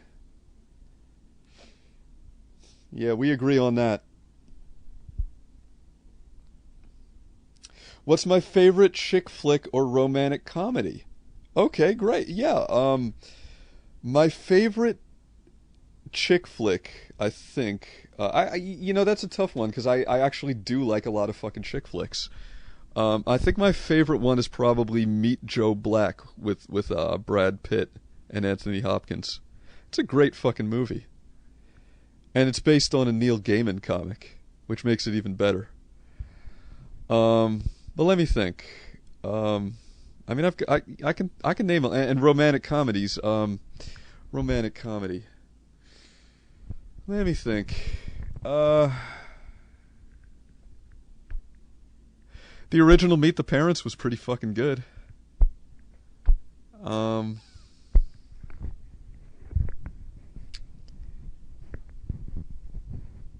trying. What was that chick flick? Let me. I'm gonna think of some of the best chick flicks that I like. What Dreams May Come. I love that one. I definitely consider it part of the chick flick category.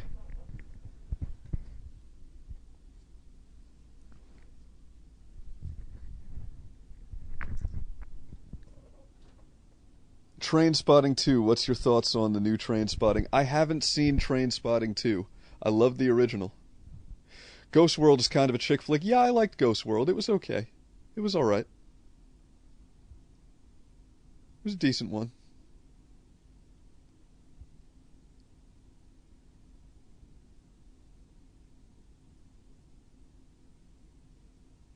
What was that chick flick that had fucking Hugh Jackman in it? Where he was like trying to come up with some cancer cure or something. And it's like, there was all this stuff about Mayan mythology and shit. What the fuck was that one? And they kept transitioning through time, where he was like a conquistador and shit. What the fuck was the name of that movie? I can't remember.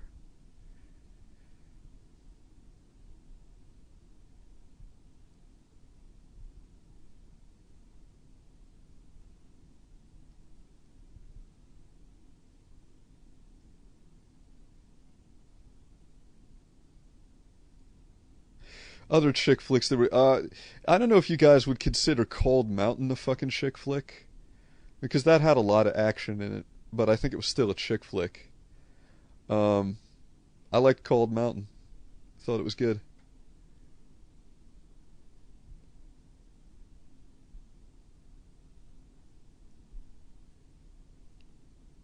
A River Runs Through It. Good chick flick.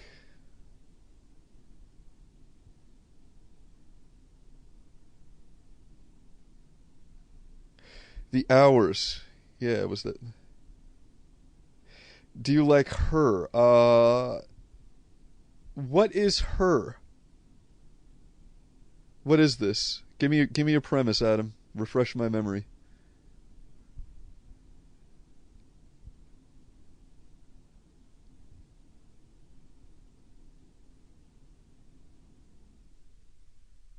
I didn't see Boyhood, the Apostate. I wanted to see that one.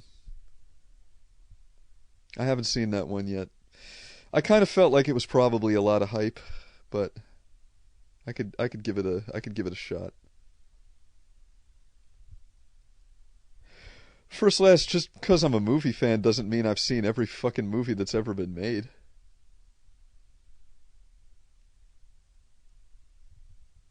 I don't know if there's anyone who can make that claim. Even if you spent 24 hours a day watching fucking movies, you're still not going to see them all.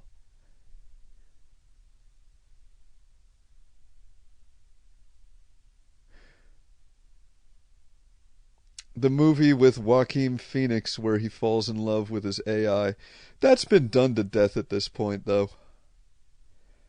That falling in love with the AI thing, that has been done to death.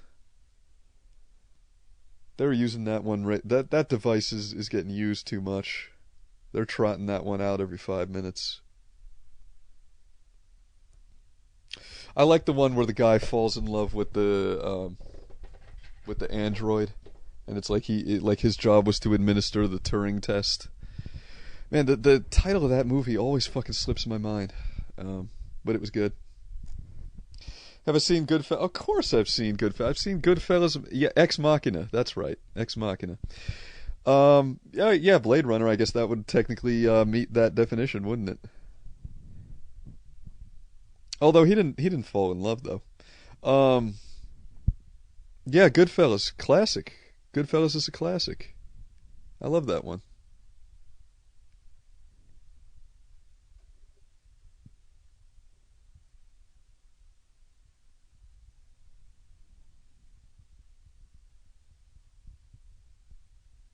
Well, Spike Jones is good, so I would probably like the movie. I guess I'll have to put that on my list.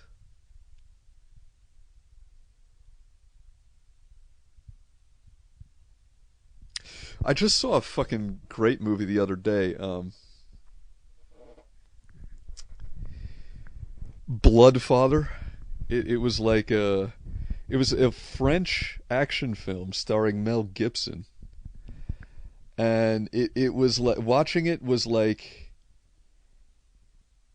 going back to the 1980s. It was like an action. It was like a Mel Gibson action movie done right. Like it reminded me of fucking like old school Lethal Weapon and shit. It was so fucking good. You guys might want to check that out.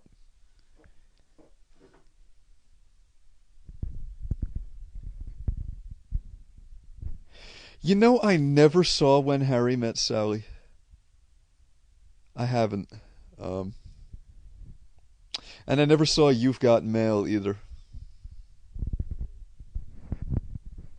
Sometimes I skip the really big titles.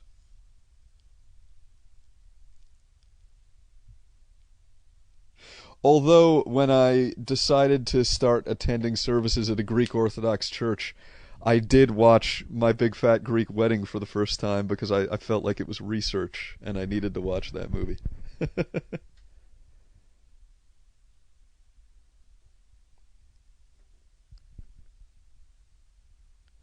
What's my favorite scary movie and what movie scared me the most? Um,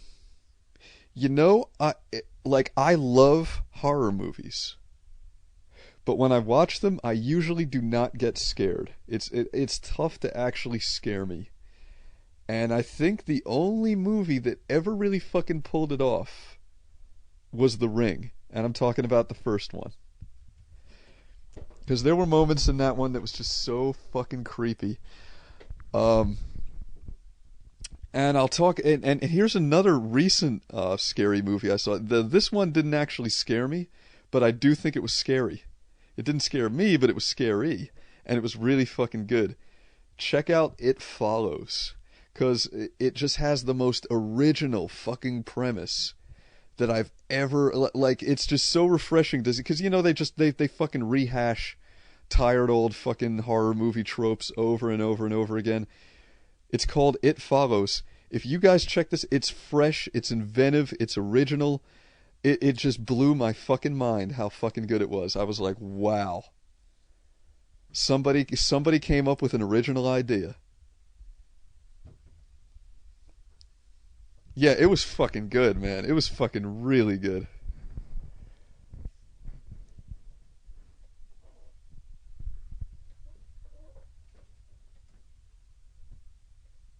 But yeah, as far as movies that actually scared me, The Ring. Yeah, The Ring did the trick. Um,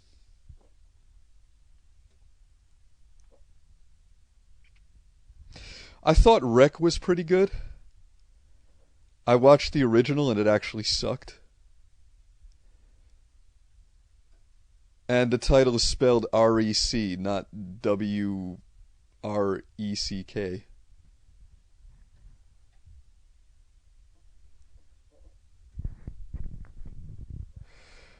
I thought, oh yeah, the Human Centipede, of course, but the Human Centipede isn't a horror movie. That's torture porn. That's a totally different genre. The Human Centipede was fucking great. That's obligatory. You got to watch the Human Centipede. And you know what I loved the best about the Human Centipede was the minimalism of it. Like I actually thought it was very genius when there's this great scene where the protagonist of the film And so, by the way, spoiler alert for anybody who hasn't seen the fucking Human Centipede, as if such a person exists. But yeah, I'm about to fucking spoil a part of it, so yeah, turn down your speakers or whatever. There's this great scene where the protagonist asks the villain, "Why are you doing this to me?" And there's just this great moment where the silence hangs in the air for a second. You wonder what he's going to reply, and then he says, "I hate people." And I just thought that was genius. I was watching it like doing the golf clap, like bravo, bravo, Tom Six, fuck yeah. Like, don't make it overly convoluted, some needless fucking long backstory about like how I got cancer and then I survived it and it made me realize that life is precious and I have to test people's resolve. Like how much do you really want to live? Like fucking Saw and shit like that. You know, just keep it real simple. Keep it basic. I hate people. It's like, because it's like, well, damn, can't argue with that. And there's just something so scary about that when you keep it simple, when you keep it minimalist. You know, yeah, honest misanthropy. Exactly, Inception sucks. It was great. That was a fucking great cinematic moment right there. And then I watched Human Centipede 2, and that one sucked a dick. I watched full sequence, and I was like, man, this is just fucking stupid. So I don't even want to see final sequence, because I know it's not gonna be good. So. What about anime? Oh, I could list fucking anime off all day. I mean, Slayers will always have a very special place in my heart. I fucking love Slayers. This is the great one. Howl's Moving Castle, great one. Spirited Away. Yeah, I could list them off all day. Am I a sci-fi fan? It's got to be good sci-fi. Short, easy tutorials. I loved Moon. Moon was a fucking great recent sci-fi.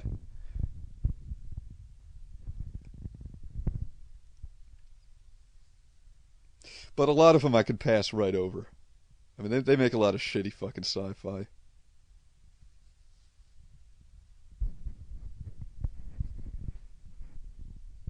Oh yeah, Naga was the best.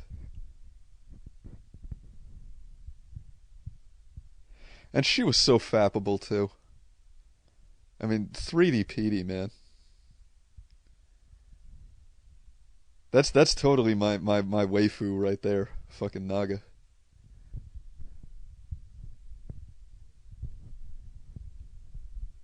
Passion of the Christ. You know, okay, let me say something about Passion of the Christ.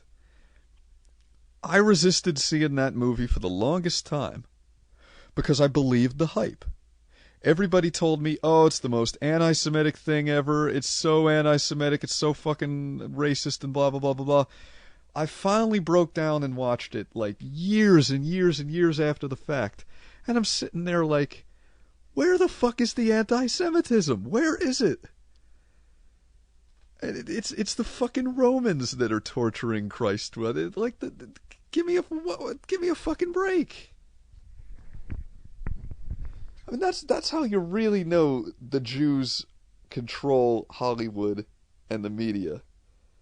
When a movie that isn't anti-Semitic at all gets accused of being anti-Semitic, and why? Because it's got a fucking religious theme, and it's about Jesus, and they hate Christianity, they hate Jesus. So lo and behold, they have to label it as an anti-Semitic film. Oy vey.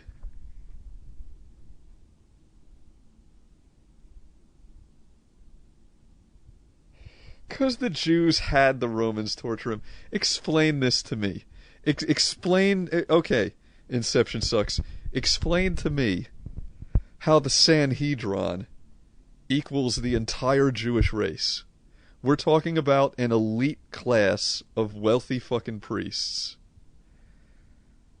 How does somebody hold the entire Jewish race responsible for what?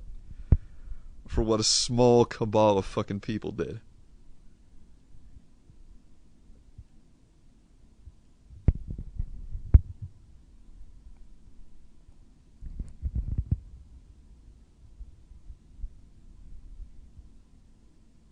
Not to mention the fact that, like, you know, to characterize it that way, that they had the Romans torture him, they were under a fucking occupation. The Roman Empire was an occupying force. They were gonna fucking torture people. It was just a question of who. Shut it down. Yeah. Yeah, I've become pretty red-pilled in my old age. I fought it for so long. I was such a holdout. The first few months when I was browsing fucking Paul and lurking on there, I was just trolling constantly and fucking being an SJW shill and fucking calling everybody storm fags and oh man, but slowly and surely, the red pill just seeped in, and before I knew it, I wasn't the old Fakesagan anymore. The man I used to be was gone forever. And now all that remains is this alt-right racist that you see before you. I was so much older then. I'm younger than that now.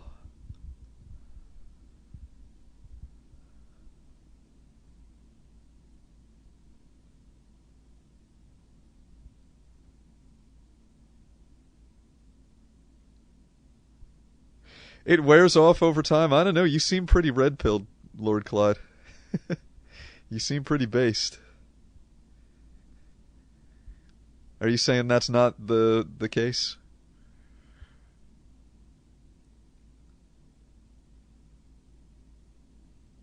So is this actually number 3? Yeah, I think I'm going to keep this one up, Ethan.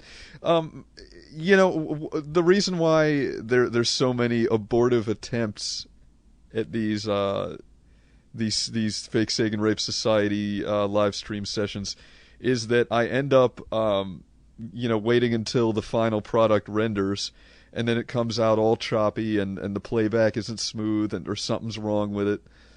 And I'm like, well, fuck this. This isn't good enough to leave up on the channel, so I'll just take another crack at it next time. You know, it is what it is.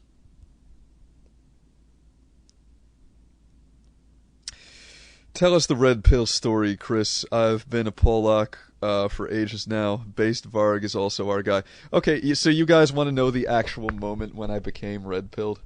Because there is, I mean, like the way I describe it, it's like it was a slow, steady progression, and to an extent that's true. But there was like a straw that broke the camel's back moment. I was in this one thread about, fittingly enough, about the Jews. Imagine that. There was a thread on Paul about the Jews. Yeah, believe it or not, there actually was, and I was there. I was there for that moment, and I was arguing. I was fighting the tide, essentially. I was calling everybody an anti-Semite, and they were all calling me JIDF and yada yada, because this was before people said CTR or whatever the fuck they're saying now. It was back in the day, kind of, so to speak. And this one anon in the thread kept on bringing all these facts, and one of them was the fact that the NSA spy data that they're collecting on Americans, and for those of you who know, for those of you who are really interested in this, you know that there's a vetting process that happens where the NSA can review this data, but it has to be vetted first to protect the privacy of citizens a little bit. Of course, there's not that much protection of our privacy, but they can't just pardon me. They can't just plow through all the raw data. It has to be vetted first. Well, the fact that this guy threw in my face was that, hey, did you know that the NSA spy data that's collected on Americans gets sent unfiltered and unvetted to Israel first before the NSA even gets to look at it? And I'm sitting there like gobsmacked for a second, like, okay, this has to be a lie. This can't, because when you fact check a lot of the fucking infographics that they put on 4chan on the Paul forum, a lot of it turns out to be bullshit. A lot of these fucking factual Falcon infographics and shit like that, you actually fact check and it turns out it's not true. Well, I hopped on Google and I looked it up, and it was fucking true. And it was just this moment where like I went dead quiet, and I just kind of I just kind of sat there and like my world crumbled, and like it was like that moment where fucking Neo wakes up from the Matrix, and you're just like, holy shit, it really is the Jews. Oh my god. And that was kind of the moment for me. So there you go.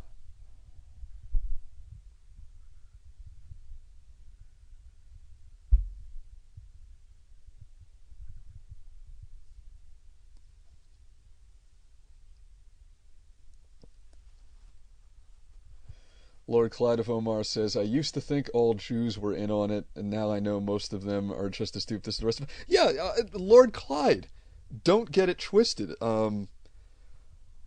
Watch my Jewish question video, and I clearly state, I don't believe in a highly organized global Jewish conspiracy. I mean, that defies logic. If you really think about it rationally, how would you possibly keep something like that a secret? Because all it would take is one leaker to expose it. So anybody who believes that, they're all in on it or something, I mean, you would have to be a fool. The reasons...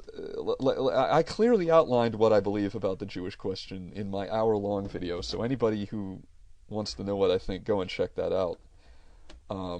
Essentially, just to boil it down to a Cliff's Notes version, what it comes down to is the fact that due to the experiences the Jewish people have historically been through, they've become a very insular subculture in every host nation in which they live, and therefore it's in their own interest of self-preservation and avoiding persecution to deliberately seed cultural Marxism and try to sabotage any form of nationalism wherever they see it. And of course that leads to a tremendous social cost levied upon the host society, the degradation of the family, and obviously the economic consequences that come from fractional reserve banking and all these other fucking things that they do. Don't get me started. We need to fucking steer this live chat in a different direction. I don't want this to turn into fucking the Stormfront live stream or some shit. Good night, Short Easy Tutorials. Thanks for coming. It's good to have you here.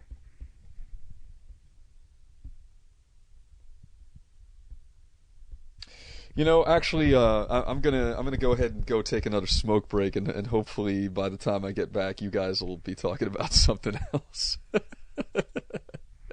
We'll see how that plan works out for me.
And we are back.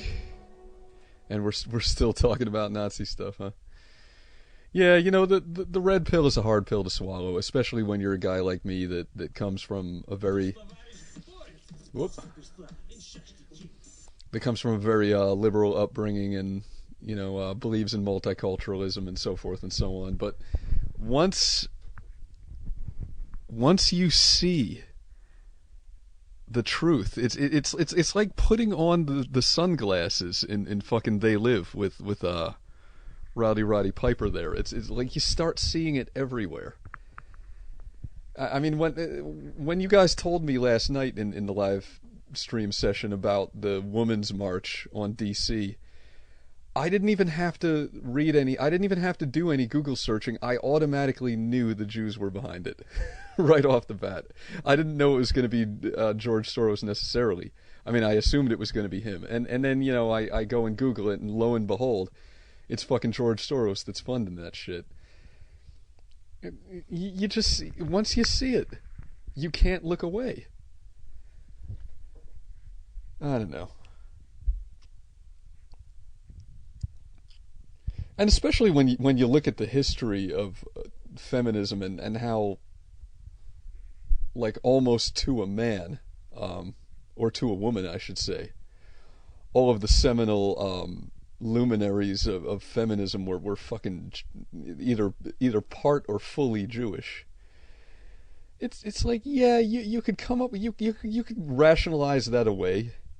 You could say, well, sure, you know, the Jews are the intellectuals among us. They come from a culture of you know, erudition and academia, so they're going to be the ones that you find at the forefront of any social movement, sure. But you know, why would they have this tendency to relentlessly chip away at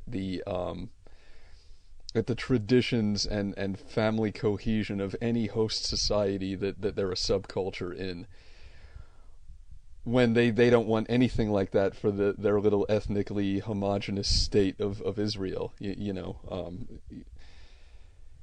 Femin wants to start a branch in Tel Aviv, shut it down. You know, there's something going on there. I don't know. I used to be such a sweet lib till Paul got a hold of me.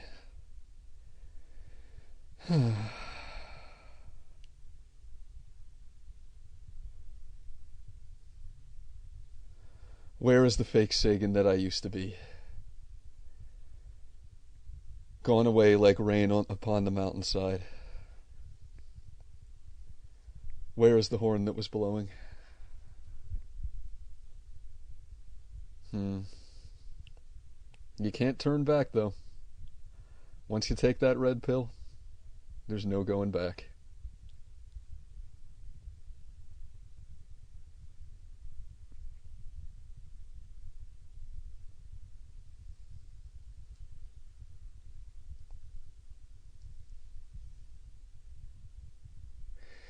Yeah, her name is Linda Sarcer. She's nuts. She thinks that Saudi Arabia is a good country because they give women maternity. What are we talking about here, speaker box? Who's Linda Sarcer?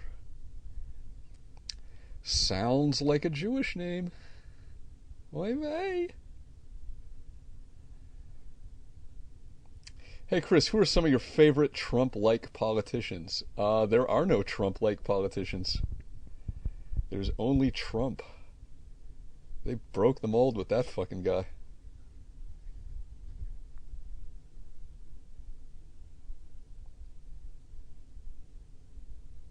I mean, read his fucking tweets. That is a unique human being.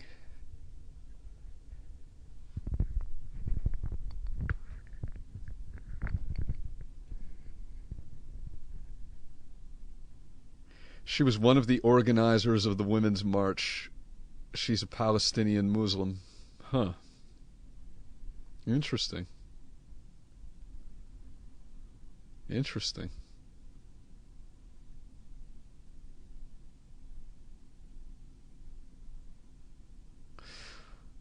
Lord Clyde of Omar, for the record, I'm red-pilled and I support Israel. Hmm. Hmm. I wonder who could be behind this chat comment. Do you want to explain that to me, Lord Clyde? I'm lost. Flesh that out a little bit. Elucidate. Expound. Go on.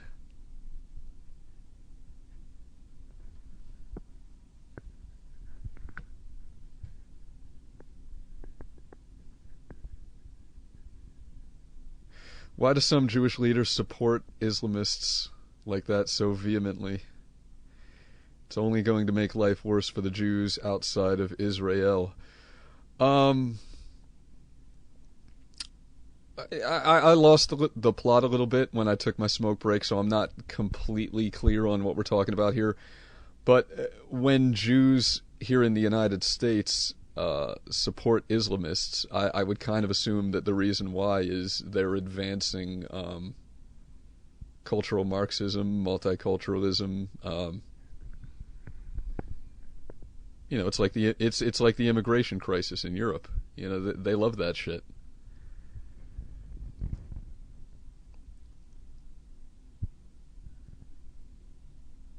Das Juden. Juden raus!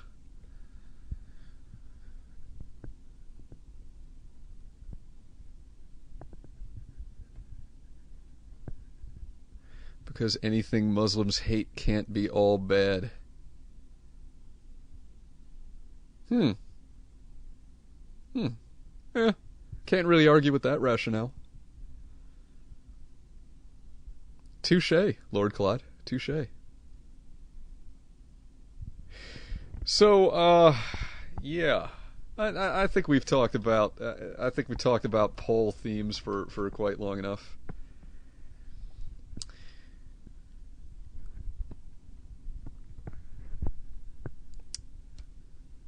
Why don't we move on to why don't we move on to North Korea? You guys think it's the real deal this time? Should I be worried about these two intercontinental ballistic missiles that supposedly have the ability to reach the West Coast? I mean, fuck, if Kim Jong-un nukes California, I'm okay with that. Nothing of value was lost.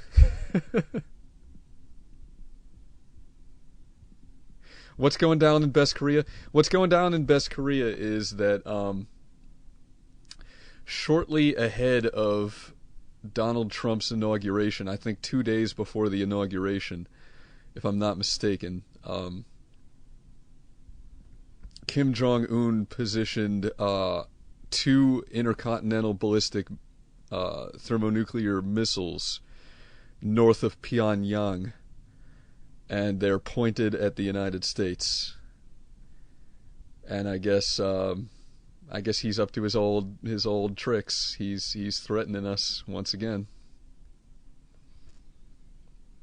Not that it's the first time or anything, and I'm kind of getting to the point where it's like the boy who cried wolf, and I'm sort of feeling like he's all talk, but then again, who knows? Yeah, that's kind of that's kind of where I'm standing on it, Rorschach. But I don't know.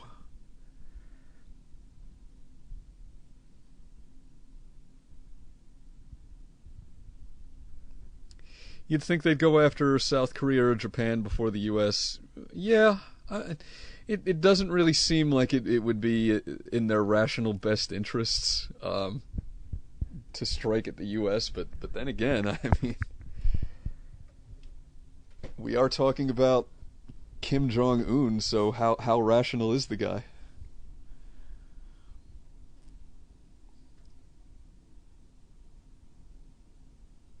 Can you imagine if Fakesagan and Tommy from the Bronx were both Christians taking on the atheist YouTube community? Something you want to tell us, Tommy? Have you seen the light? You coming to Christ, bro? Coming back into the fold?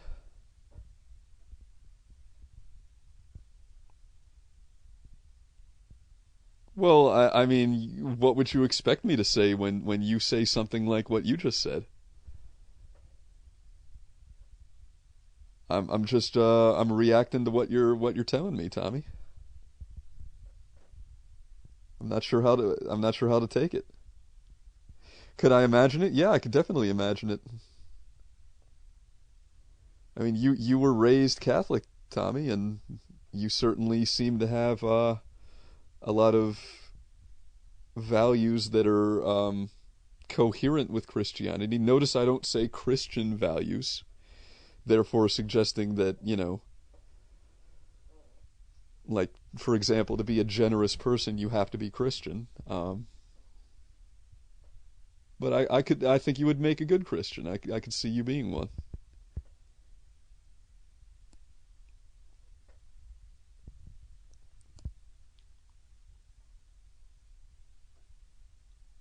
North Korea is stuck in 1982 regarding military tech. I don't know, apostate. Is that really true? I mean, we don't have a lot of intelligence about North Korea. So much of what they do is fucking underground. They've got that tunnel system. Who knows what they're fucking working on down there? Apparently, these two ICBMs that they've got have some new engine design in them. I don't know. You tell me.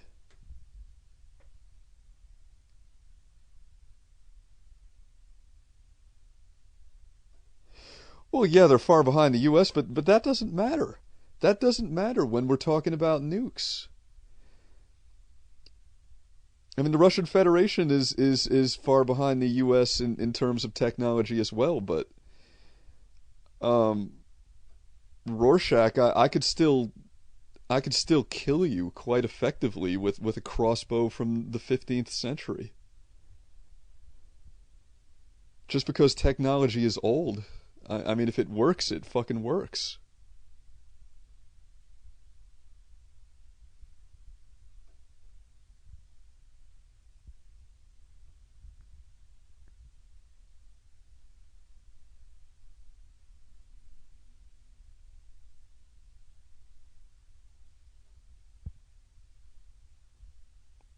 If it weren't for all of the missiles they launched, would wreck our asses and not sink in the ocean. Hmm.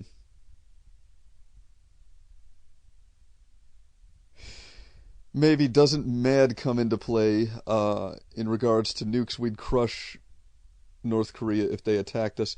Yeah, well, that's the thing, though. I mean, are we dealing with a rational actor in Kim Jong Un? That's the question. Does he care?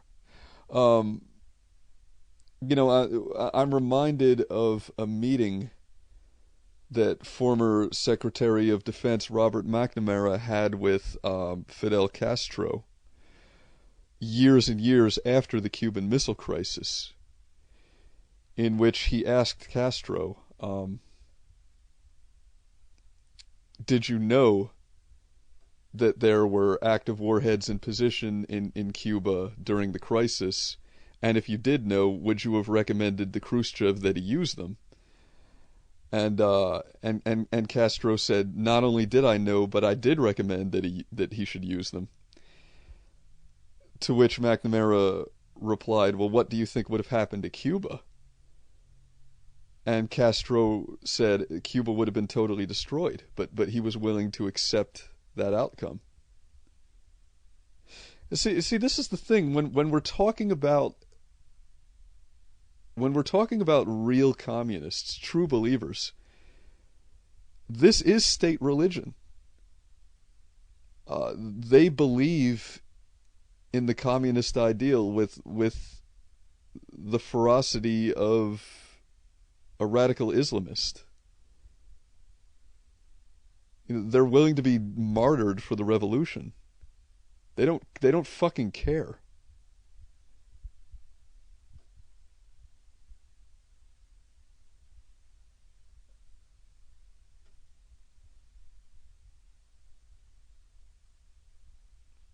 And the North Koreans are definitely the only real deal communists left. I mean, they're the last true communists that haven't been watered down with fucking. Cause like you look at the PRC, they're not really fucking. I mean, they're communists in name only, right? Because really, it's a modern capitalist society at this point. They're sort of culturally communist, like buffet Christians, right? Um, but the North Koreans, they're true believers.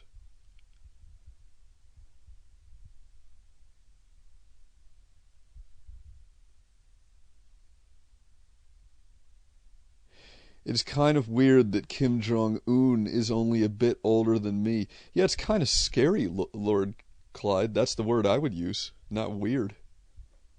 It's kind of terrifying, is what it is. He's a boy king.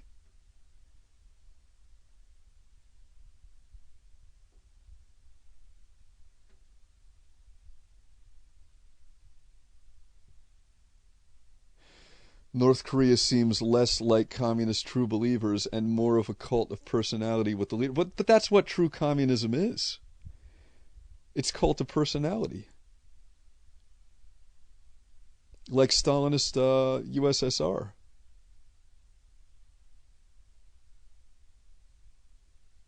And younger than you, Fake. Yeah. Thanks for reminding me that I'm an old fuck, Lord Clyde. You son of a bitch, you. Thought we were friends. But I have to assume his father groomed him heavily. Oh yeah, of course. Oh yeah.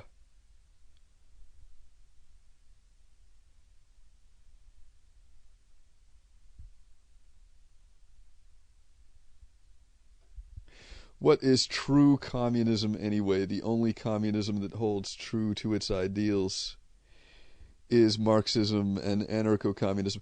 Well, okay, apostate. When I talk about true communism, I'm not saying, do they hold true to Karl Marx? Like, are they Trotskyists or something? I'm talking about, like,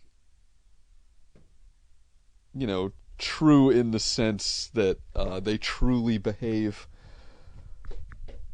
like the communist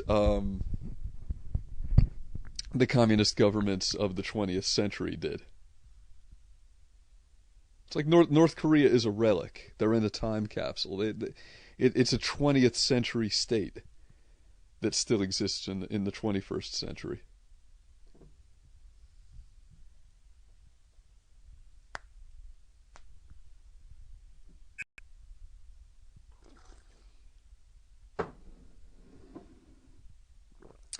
What would I do if I were in charge of North Korea? Um, hmm. I would probably do exactly the same things that Kim Jong Un is doing. I would probably well, to start off, I would probably have a harem. I would probably be knocking up like 30 chicks at the same time. Um,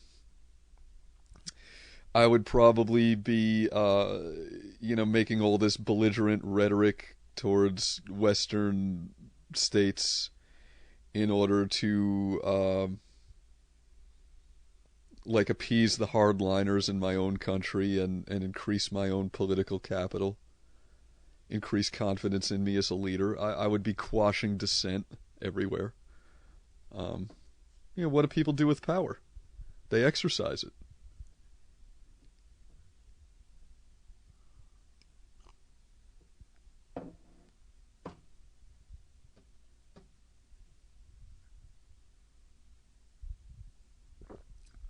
Rorschach, pretty much I just let my subordinates run the country while I fuck bitches all day. I know that's what he does. Man, I bet Dennis Rodman had a great time when he was over there. Can you even imagine? Can you imagine what Dennis Rodman was fucking doing when he was palling around with fucking Kim Jong-un over there? What you want do now? You want ride my private roller coaster? Only use for me. You want bitch, I get you two bitch. 3 bitch. Man, I bet he had a fucking great ass time.